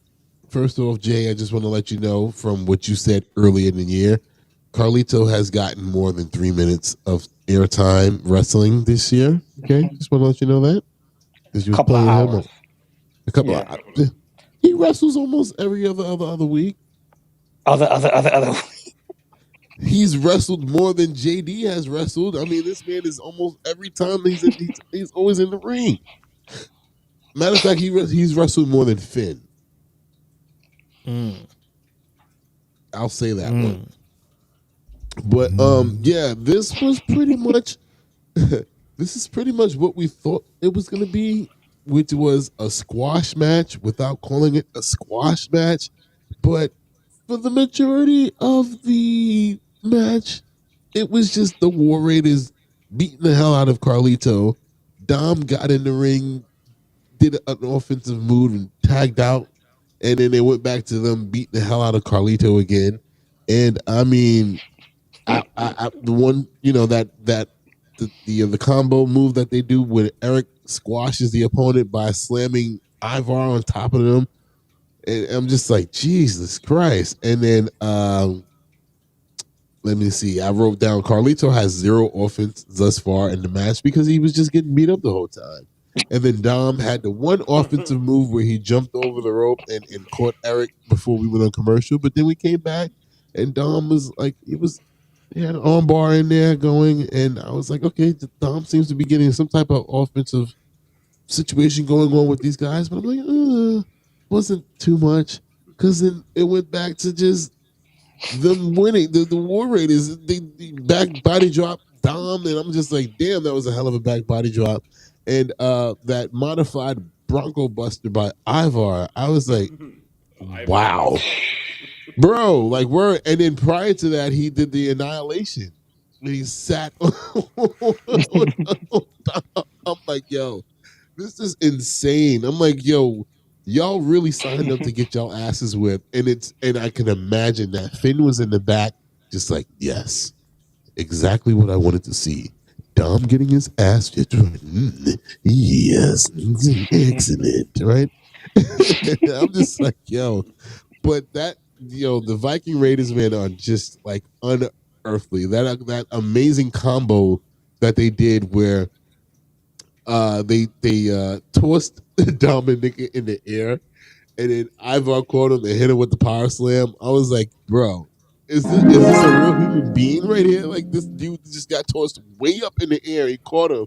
And then right after that, they caught Carlito with their finisher, which is another combination move. And I'm just like, bro, this whole shit was just a squash match, but they tried to make it not look like it, but you knew it was. And that's exactly what Finn Balor wanted. And he gave them those cheap, the little hints of what to do, even though they never really took advantage of any of the weak points or weak spots or whatever of the Viking Raiders. The War Raiders. And I mean, and then next thing you know, you see Finn and JD bring their asses out here and jump those two as they were celebrating the win, and then they actually took advantage of those same exact situations that they tried, or maybe they told Dom and Carlito about, but they knew that they weren't going to get it done. So the winners are the War Raiders, but the tag champions are the ones standing above their challengers. Did they say when this match was happening, though? Is this a random Raw, or is this happening at Survivor Series? We have no clue. Or is it illegal for the men's tag team championships to be defended on the pay-per-view? Because I can't tell you the last time I remember seeing the men's tag titles on either show being defended on the pay-per-view. The women's get it, but it's gonna probably be on a regular show. Yeah, probably on a taped episode. No, they probably gonna wait till January. January 1st. Yo, right? They're gonna figure out a way. They're gonna figure out a way to drag this shit out all the way to January 6th. Be like, oh, there we go, boom. For one the first stale ass title run, bro. Yo, stale title run, stale. And you compare that to Roman's, you're like, shit, he hasn't competed in a championship match in 6 months. But this one's even worse because they're on TV every fucking week. At least with him, he was missing for weeks. Like, you see them every week, and the titles are just sitting there every week. Where on SmackDown, you see the champions every other week, or maybe every week with CMG. At least R-Truth and The Miz, when they had the titles, at least R-Truth was like, yo, let's just get in this match. Let's just get in that match. Right. They would a true definition of a champion. You know, even like you said with MCMG, they've already been on the roster, what, a month? They've defended their titles already, maybe once or twice already, and that's a good thing. They're welcoming all challengers, but with Raw, I think they need more tag teams. That's what's hurting them. The lack of tag teams that they're displaying. It's not enough time to display them. I think the time is the problem, not the tag teams. The time is the problem. They don't have enough time to feature that division because they're featuring the women a lot more now. The tag team division and the World Heavyweight Championship division. Think about it. They haven't even shown a mid-card women's title yet because they don't have the time. You only have 1 month. There's only one month left for 2 hours. Right. And December is going to go by like that. Next thing you know, it's going to be January. And me and Shane going to be pissed off because our birthday's right on by. I'll be but we're going to be on vacation. We're going to be on vacation. 2 weeks. 2 weeks vacation. Yes. Yes, now. Let's go. Doing nothing. I can't wait. I ain't doing nothing. Going to create a new chat room that's going to title Vacation Chat. Right. Jay won't be a part of it. Jay's gonna be like, oh, come on. Jay and LaJuan's gonna have a show on stereo. Yep. Yep. Oh God, the utter talk. Right, exactly. The other talk with Jay and LaJuan.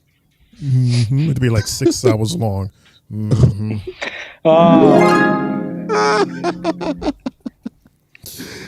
LaJuan's like, that's not funny. Isn't it funny? Tri-State Mania? Okay, there you go. There you go. Got it. All right, we just gotta let the Capricorns cook. They gotta get their moments in. That's right. Aries, my time is coming right after this. Say what? What you said? We still in Scorpio season. So I thought it's not Sagittarius season yet. Nope, not yet. We still in Scorpio. This is Scorpio till this week, right? The end of this. Yeah, more because Sagittarius season a couple of days. Yeah, like 3 days. And my oldest daughter's a Capricorn, so I'll let y'all cook. You better. Oh, just because of that? Just because of that? Right. Not because of us, but because of the daughter. But it's okay because the daughter is part of me and Shane's crew. We lit. We start and finish the year. Only Alphas and Omegas. Mm-hmm. Yes, sir. Alpha and Omega. Yeet. So unfortunately, we got to continue with our Raw recap. I know you guys are having fun with talking about life and other sports and stuff like that. And LaJuan is making faces because we can't hear him. So we got to rely on visuals. I can hear you, sir. And I'm looking the wrong way. LaJuan, why do you have to keep going up to your mic like that? You keep coming off the screen. Right. Because Shane was doing it with the mic like that, so I wanted to do the same thing. I was not doing that. I don't do that. Shane, can you move him over? So Grandma's watching. Hi, Grandma. Grandma want to see her baby. You mean what? He's grounded, so put him like that? Oh, gosh. Is that what you're talking about? It's on him. He has to actually move over it. We got to LaJuan. You got to take your laptop and move it to sideways a little bit. There you go. Yes. Yeah. There you go. We want you to be seen and featured the whole way. No. That's on him. That's on him that he moved like that. He did that. No, move it the other way. No, you good. You good. That way, right there, because you keep... Okay, stop. Don't touch it. Stop. Because you see my mic is right here. What you keep doing is this. And talking into the mic like that. You're taking yourself off the screen. Right. That's that big bodega. That's that big bodega. You're doing a right J. Like what you're doing, if your mic is here, like just talk like this. Yeah, I'm fine. I was just doing what Shane was doing when he was grabbing his mic, doing that. I don't do that. What the hell was that? I think that got to be Jay. That was Jay. Yep. That was my dog crying. That was Scooby J.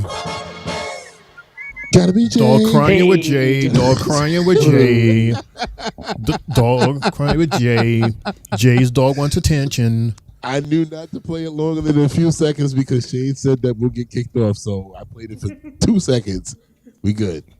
30 seconds or longer is a problem. 30 seconds or longer is a problem. Yeah, right. I know. I know the rules. Go and ahead, we Shane. spoke over it, so that should be something too. I didn't hear nothing. I'll be back. Nothing at all. I'm sure you haven't. All right, so we had a couple of video clips, which it makes no sense to play. It's just Lyra talking about herself and getting into the competition, and someone else did the same thing. Dakota Kai, she did the same thing. Talking about her injuries and talking about her coming back, bigger and stronger. We'll see them next week. But I want to play this. This is a new Wyatt Sick promo that I want to play. Check this out, fellas. Poor man. I tried to warn him.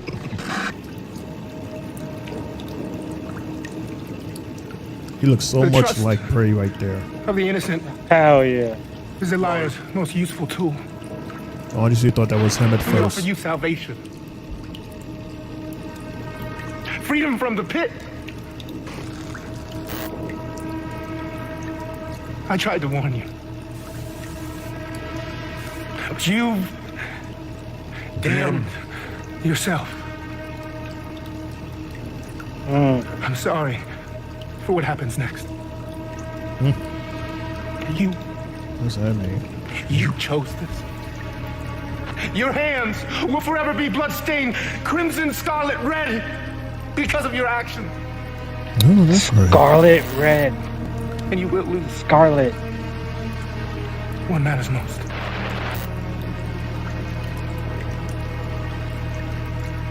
I never wanted this.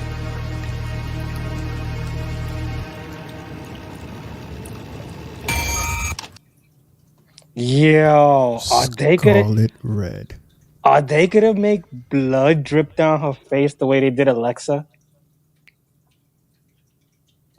Yo, that would be so sick. Oh, maybe we'll see. Yeah, they're gonna do something to her because that's his boo. That's his boo. I was paying close attention to it more now than earlier, and I had to hear that because there was something there once he said that stuff about Scarlet and Crimson Red. It sounds like what was that movie where the blood dropped on the girl's head and she turned all red in the face? Carrie? Blade. There you go, Carrie. Yes, it's gonna be a Carrie moment for her. Oh, I said Blade. I mean, it's facts on Blade, but this is before Blade. Oh, yeah, he's talking about the girl. I wasn't born yet. That's gonna be crazy. Old people movie. Yeah, that's an old timers film. That was I'm like, but they did make the remake though when he was born. Oh, don't even talk about that. I was about to say, by that point, scary movies are corny by this. It's like, it's PG-13. It was such a what an insult to the original. And any scary movie that's PG-13 is trash. It's suspense. It's not scary. Right. It defeats the purpose. It becomes like a musical or like like a It's just that one moment is like, whoa! It's like, oh my gosh. And then they censor all the curses and Damn. All right, so we have one more promo, which is an important promo, and then we're going to hit the main event. Fair enough.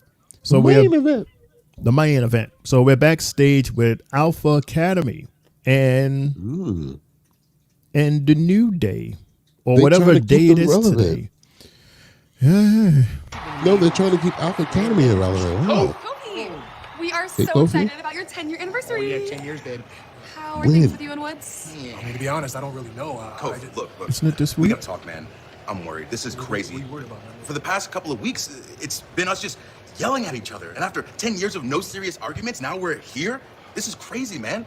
And I know we're New Day. I know we're the most decorated tag team in the history of WWE. But even with all that, man, I just keep thinking about what Cross said. We're carrying Cross? Yeah. He's still in your head? What do you mean?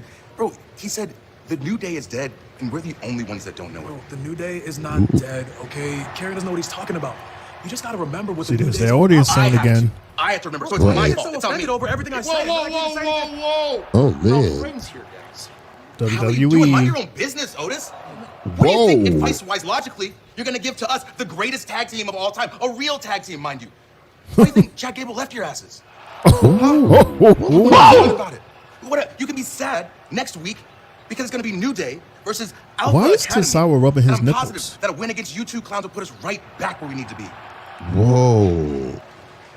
With Woods dropping the U2 clowns, it looks like you got to. Whoa, what the hell? All right, so Shane, whose side were we on last week?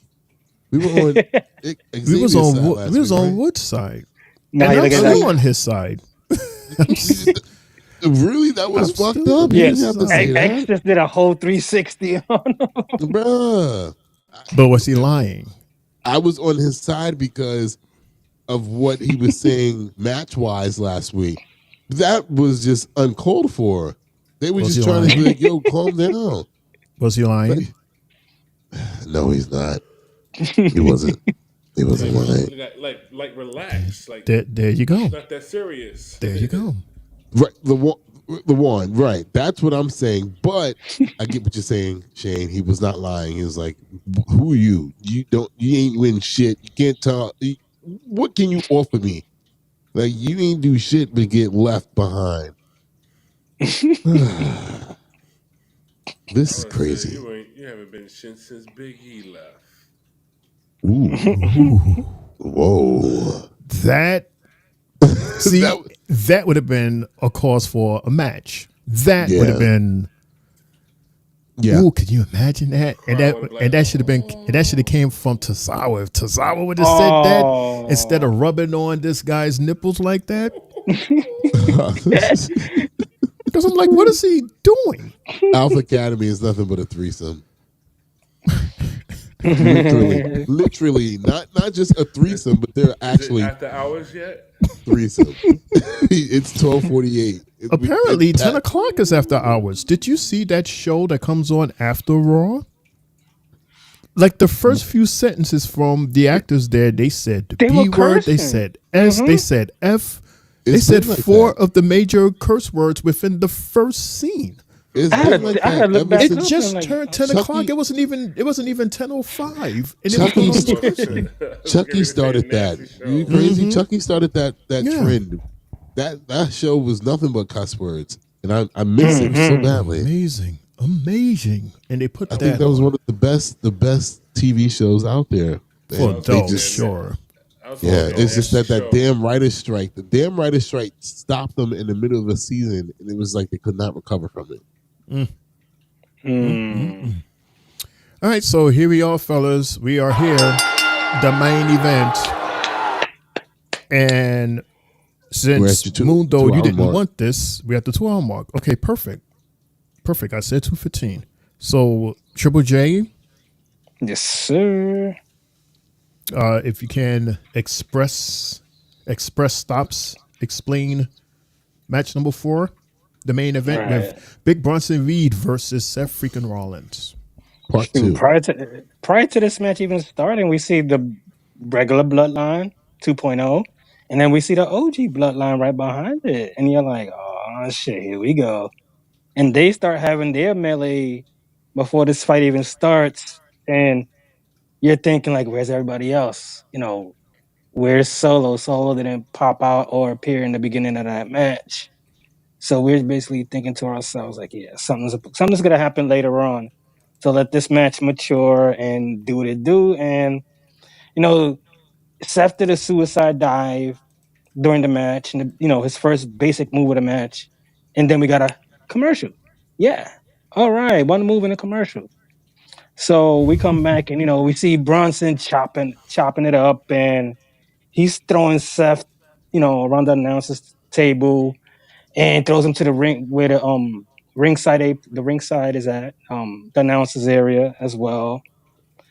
And then he tosses him into the steps.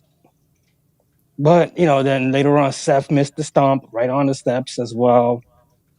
But the springboard knee and kick that he gave was cool. Also, Bronson's sit down power bomb. Sheesh. The way he bounces. That's like the way Keith Hell Lee. yeah. When Keith Lee was in WWE, he used to do a similar power bomb like that. And just the Yep. bounce we see these guys take. Oh Because man. they're so strong. These dudes, they're big, and the Right. impact that they bring these guys down to the mat. I thought the same shit. I was like, oh shit, And like wow. And then like everything Seth was trying through the match, every move he was bringing out, the super kicks, his frog splash, he's only getting one counts. And you're like, what? How am I gonna put this guy really down? And he didn't. He didn't for the most part of the match. And Solo decides to want to stand on the top of the announcers table. But one thing, when after Bronson hit that sit down power bomb, they instantly threw us into another fucking commercial, and I was tight.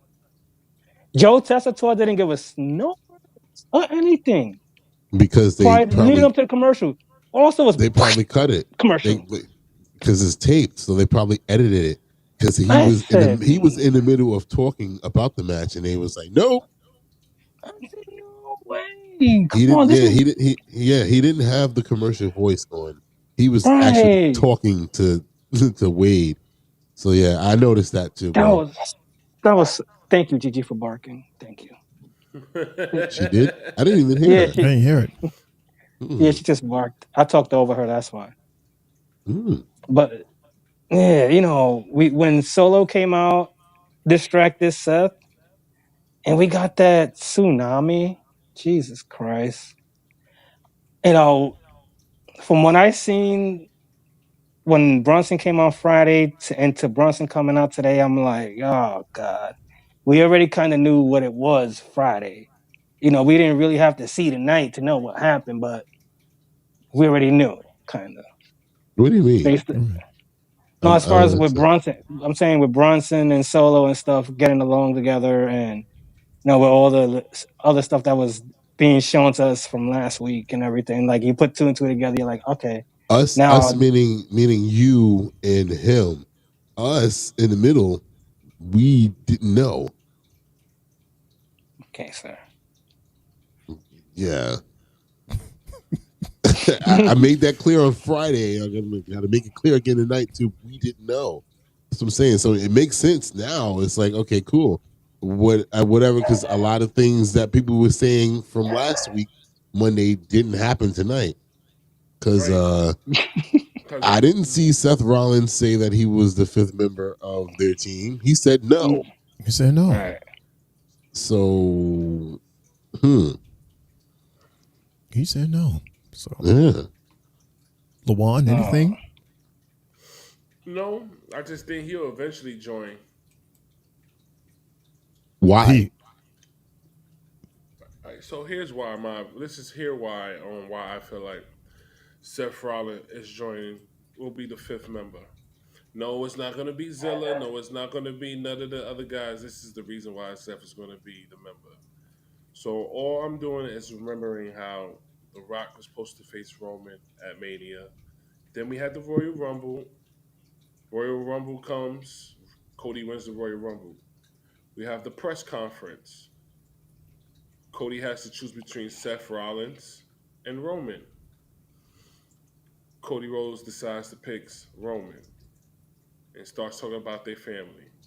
Somehow Rock gets involved, and we get our tag team match between Rock, Roman versus Cody Rhodes and Seth Rollins. Rock and Roman beat Cody Rhodes and Seth night one, and night two, Cody Rhodes beats Roman. So see how it's like Seth Rollins is in the story, but he's in and out the story. So being the fact that Roman Reigns has laws, when Roman Reigns came back, he has worked with everyone that's tried to take out his bloodline, from Cody Rhodes. You could even include Sammy Uso. You could even include his cousin Jay. So we got the tag team match between Cody Rhodes and The Rock against the new OG bloodline. They win.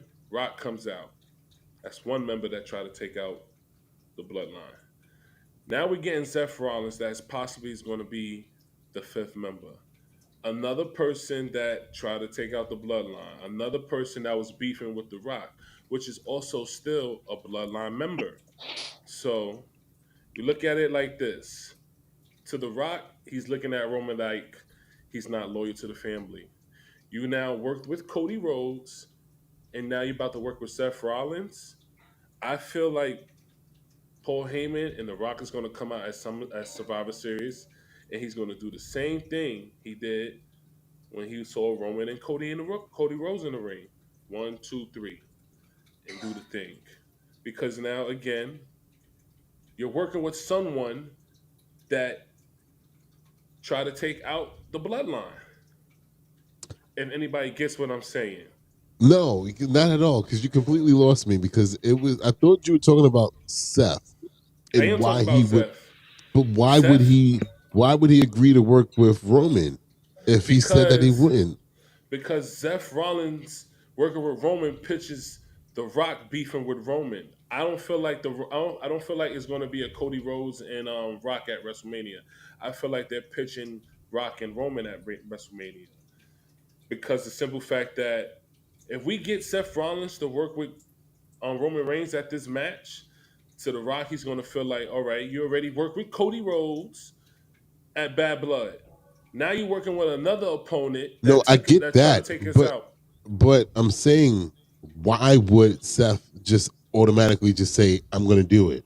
He just said tonight, no matter what, I'm not doing it. He said it for the second time. Yes, I'm not doing it. I don't give a shit. As much as it pains me to say that, I'm not going to do it. I'm saying it for the simple reason that I don't see no one else in there because it wouldn't fit the story. If you But you were add just anyone telling me, else, you just told me if it wasn't last week, I believe it was last week or the week before, that you said it was Cody. So now you feel like it's nobody else. It has to be Seth. Why? Why can't you still rock with Cody? Cody just teamed up with Roman. because Cody just announced on SmackDown that he wanted to see Kevin Owens. So right now it's looking like we might be getting a Kevin Owens and Cody match probably at Survivor Series. But does Cody not owe Roman for saving him when he got beat down by the bloodline, which led to Roman and Jimmy being in the ring, and then The Rock coming out and seeing that? He does. He definitely does. But as far as being in this match right now, I think Cody Rhodes' main focus is on why Kevin Owens hurt his best friend, Randy Orton. I think That's we his gotta main get. focus. I think with Seth, he's not even gonna make it to Survivor Series. They gotta out him before it, just because of based on the fact of what we saw Friday, when Roman trying to make the phone call to Paul Heyman and that didn't go through. I think within these next couple of weeks, within this next week and a half, they take out Seth. Well, we got And a week and a it half, leaves it like you said. clueless.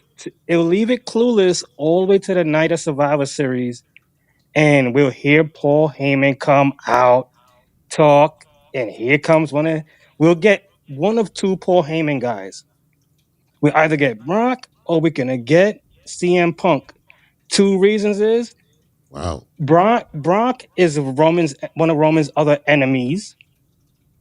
And if you get CM Punk, now that's Seth Rollins' enemy, and he's gonna be pissed off that now this guy just one upped me because I was supposed to be in this match, setting off I'll their say feud down the line.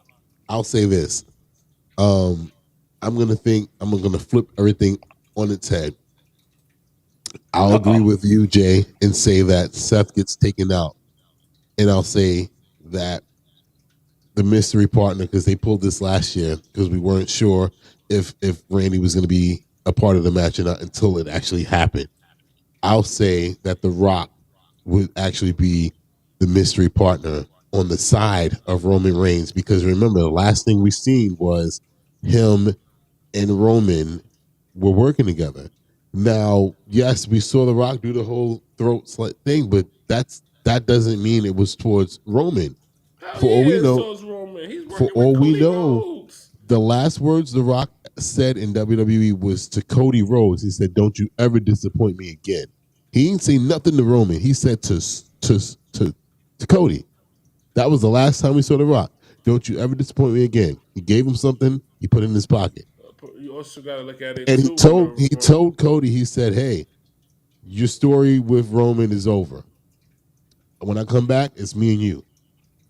So I'm saying is it now. Let me finish. I'm saying he'll come be on the side of Cody, Roman, and everybody of that nature, but it's a front, and he turns on them, and it's revealed that he's the one that's been holding down Solo and all these other members of the family because he felt that Roman's been weak, and that's how you get to WrestleMania. Now you have The Rock versus Roman going towards WrestleMania because it's like, oh shit, he betrayed us. And so go ahead. you got to also look at it like this too. Roman kind of betrayed everybody after WrestleMania because when he lost, he didn't let Paul Heyman know when he was coming back. Really, he didn't let Jimmy Uso know when he was coming back. So him being absent caused Jimmy How could Uso he to tell get beat Roman up. anything if the phone was off the hook? Let me finish. This is before his phone got smashed. He didn't keep up to date with Roman Reigns. Nothing. Roman Reigns not getting back to nobody. Remember, Paul Heyman was trying to call Roman Reigns for mad long, and Roman Reigns wasn't picking up. He didn't pick up his phone. So, and that also caused him to get slammed by the new bloodline. So, in that way, it could look like Roman is only here for himself to Paul Heyman. So he'll probably be switching sides, in my opinion. I think he's going But to be switching sides. didn't Paul lie initially when the draft came and he said he eventually admitted that he pulled Roman Reigns out of the draft. He pulled them out, yeah. Right, he lied. So who says that he wasn't in contact with Roman or whatever? Let's say he was in contact with The Rock because he had two phones. One is crushed. That was Roman Reigns. The only phone that's available is The Right, Rock to get in contact with. but when was that phone crushed? The phone wasn't crushed directly after WrestleMania. It took some time. Took some time. Right, and I'm saying at that point, I think the draft happened before that. Yeah.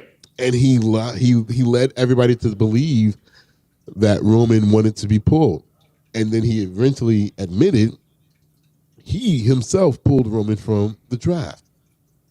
Right. And this is why I believe I told you before off the air that I think he's the mastermind behind everything to begin with anyway. I think so too. Mm-hmm. I think so too. I think Roman and I think not Roman. I think Rock and I think The Rock is the mastermind of everything. The wise man is the mastermind, but he's using The Rock as a prop as well as he did with Roman, the same way he did with the whole Roman and Brock Lesnar situation and how he turned on Brock to align with Roman. But Seth Rollins is the only person I see that fits this story on what's going on for this match. That's going to happen in this match. That's the only person I see that will fit this story. I don't see Brock Lesnar because he has no issues with the bloodline. I don't see CM Punk. What? I don't. He doesn't have any issues with the bloodline. He just faced the bloodline like for 4 WrestleManias Three times, straight, right? Three times in like what? I don't see it. Every time Roman seen Brock, his Right. eyes were like, "Oh, not again." Jay, didn't they bury him at a SummerSlam at one point? They buried him under mad trash. What are you talking about? That he has no beef with the bloodline. Not this bloodline because he's never faced the new bloodline yet. Neither has CM Punk. Well, yes, he has. CM Punk has faced the new bloodline, but as anybody else, I don't see it with CM Punk or any other new any other Fatus or Brock Lesnar. I don't see it. I see Seth Rollins for the simple fact that when Brock comes out, he's gonna feel like he hasn't been loyal to him because he worked with Cody, and now you're picking up the work with Seth. I don't see it. See, in the scenario that Mundo was saying when he mentioned The Rock coming in and then Swerve and everything, you can see that. Remember them, the hands when Rock did 1, 2, 3. I think The Rock is gonna do that at some point in the ring, and then boom, the switch. Like Sammy will turn, and Remember there you have this? it. Mm-hmm. Not Yeah, I remember this. that. That. I remember that. Loser. I been knew The Rock was the bad guy. Because remember, he was pointing at Solo and Jimmy when he was saying those The comments. thumb. But you know what? I don't want the show to go on too much longer. Shane, Oh go ahead, man. my brother. Wrap it up. Yeah, I Yeah. was like, I'm letting y'all. I was gonna let y'all cook for a little bit, to get your perspectives, because we all know that even though it's 3 different perspectives, WWE always come up with something from behind 4, the 5, and scenes. 6, right? 4, 5, and 6. There's always something different. You know what I Right. mean? But Kennedy returns. let's let you guys cook, so it's fine. So yeah. So with that being said, that is the end. Believe it or not, we did have a Raw recap show. So we at the end of that. Yeah. But with that, in every show, we ask the question, and we're going to quickly ask this question: What is your 3 bells match and or moment of the night? We're going to start with Luan, then go with Mundo, then I will follow Mundo, and then we're going to end with our NXT Tuesday night host Triple J. Fellas? Match of the night for me is going towards Braun Breaker and Sheamus. I thought that was a great match. The crowd was hype. Mm-hmm. It was put together very well, and the match was evenly. Like I said, I felt like one person got the momentum, then the other person would get the momentum, and it just kept switching and switching.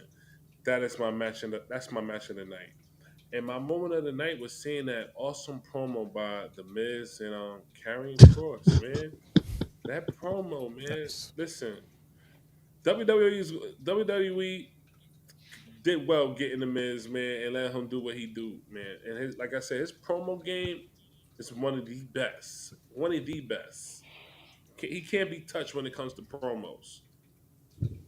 And that's my matching moment of the night. And this is why we're a tag team. So he said everything that needs to be said. My match of the night was match number 2, IC title match, Sheamus versus Braun Breaker. And even though we didn't get a definitive winner, and my moment of the night was the promo with the Karrion Kross and The Miz. And I have nothing else to say to that. He said everything needed to be said. So that's my match and moment of the night. Cool. You know what? Believe it or not, I'm going to follow you guys. My match of the night, match number 2, Sheamus versus Braun Breaker. I mean, this guy, he never disappoints. He always puts on a good match. And what better person than someone that is 3 inches taller than him? Because they did a stare down and Sheamus towered over him. But didn't matter because Breaker, he was hanging on. And I even like how Ludwig came in to try to prove his point and just interrupted the match. I like the whole match. My moment of the night was seeing the Bloodline.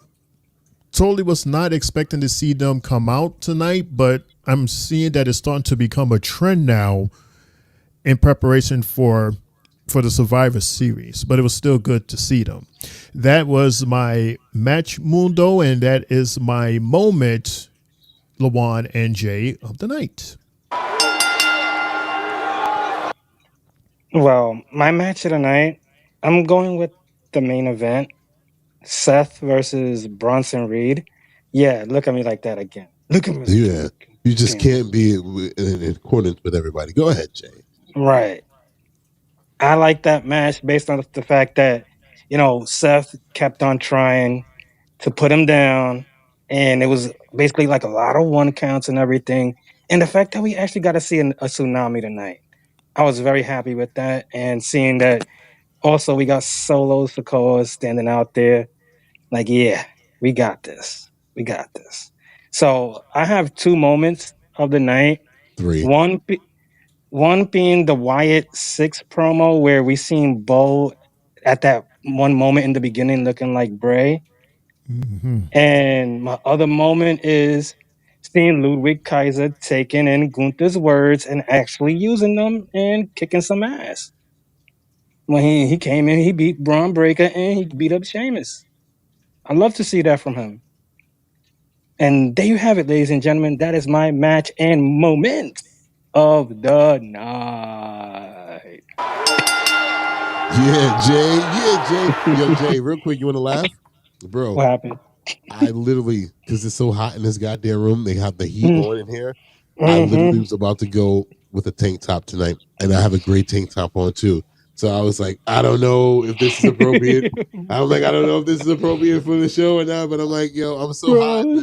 It's like 90 degrees in here. Oh my God. I got all windows open and the AC on, so I was like, screw it. I'll just go with a shirt on. You see, tank top too. you see, but like I got a Scar shirt on, and it's funny enough. This shit says I'm surrounded by idiots, and it's not you guys.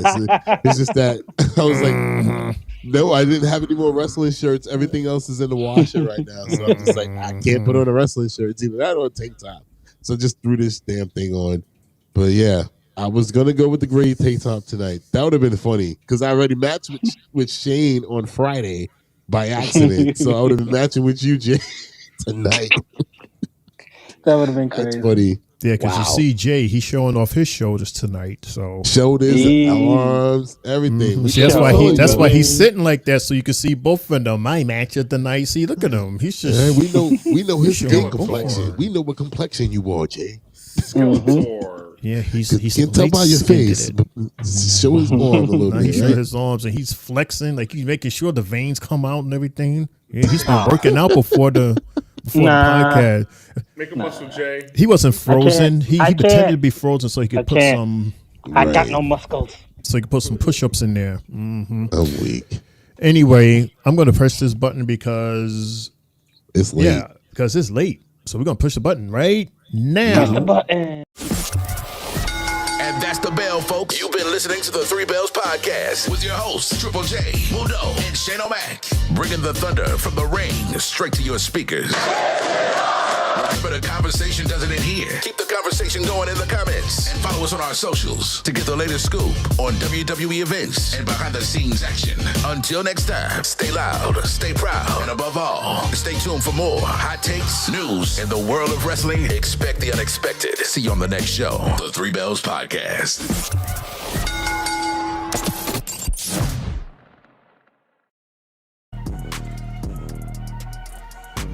We're premature there.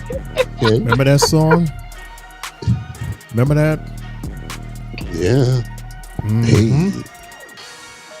Oh, yeah, everybody. Man. I like it.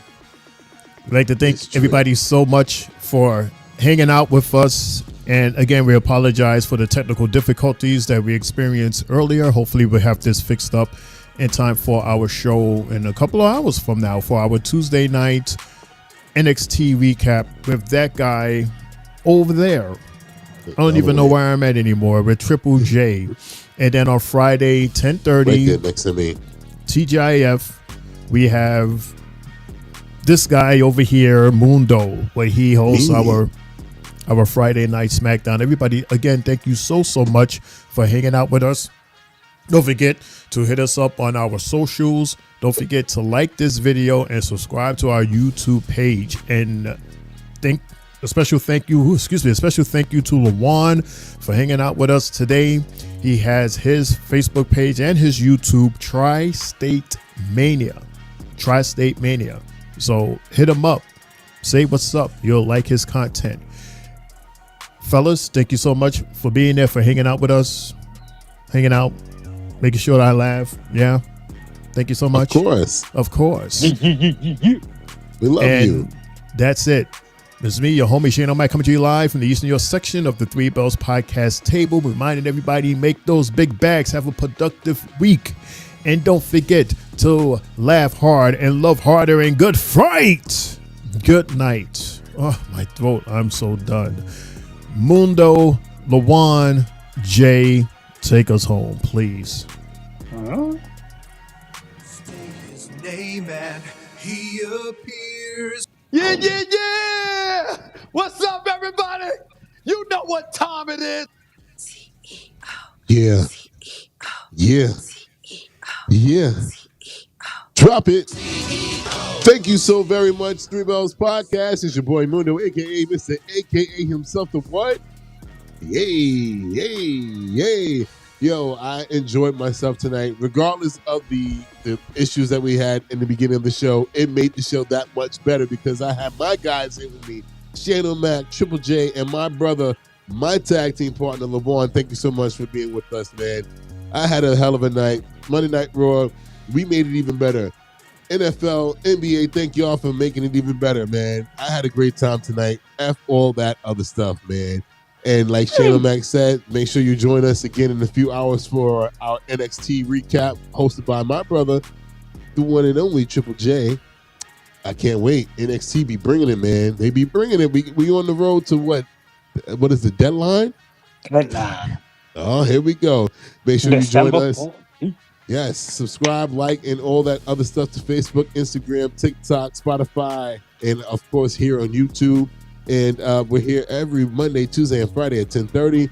And yeah, it's your boy Mundo, aka Mr. AKA himself, saying, "I'm out of here." LeBron, it's on you. Thanks for having me out. Thanks for having me here as always. Thank you, I appreciate it. Tri-State Mania. Subscribe to my page on YouTube. You can catch me back on Friday with these guys right here, my beautiful, handsome brothers.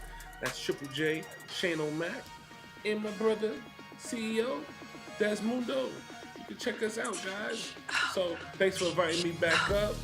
I had enjoyed my night with y'all. Raw was fun. I look forward to having more Raw episodes in the near future with you guys one day. Triple J, you are the last one to finish it off, my brother.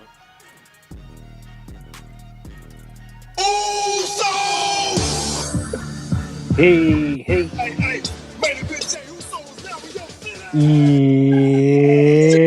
It's your boy Main Event Triple J now signing off of YouTube. What an incredible Monday night we had going into Tuesday morning.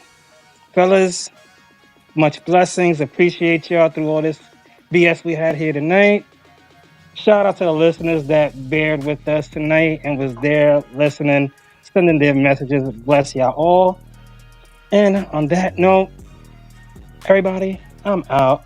Good night. God bless. And don't forget, 10:30 tonight, we'll be on for the NXT recap. Whoop that yeet. By the way, special shout out to Tyler on the chat. We see your chats and we'll read them off the next time, man. But thank you so much for tuning in and leaving all the chats on our chat board. That's all. LeVon, special shout out to your G-Ma. Yes, Grandma, we love you. Thank you so much for joining in, Grandma. She said, get that shit going. Y'all taking too long. She done fell asleep now. You put her to sleep. No. You know why she sleep. That's what she was doing. We know why she sleep. We love you, Grandma. Don't be playing. And to my grandma, I love you so much. Feel better, man. Grandma, I'll see you soon, all right? I love you so much. Feel better. Feel better. Get well soon, Grandma.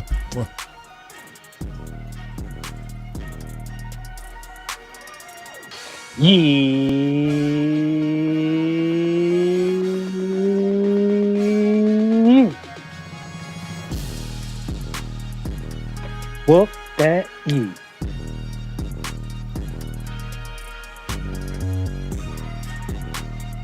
And as always, no yeet. He wants to do what? No one wants to hear that splash in the park. See you tomorrow. You guys.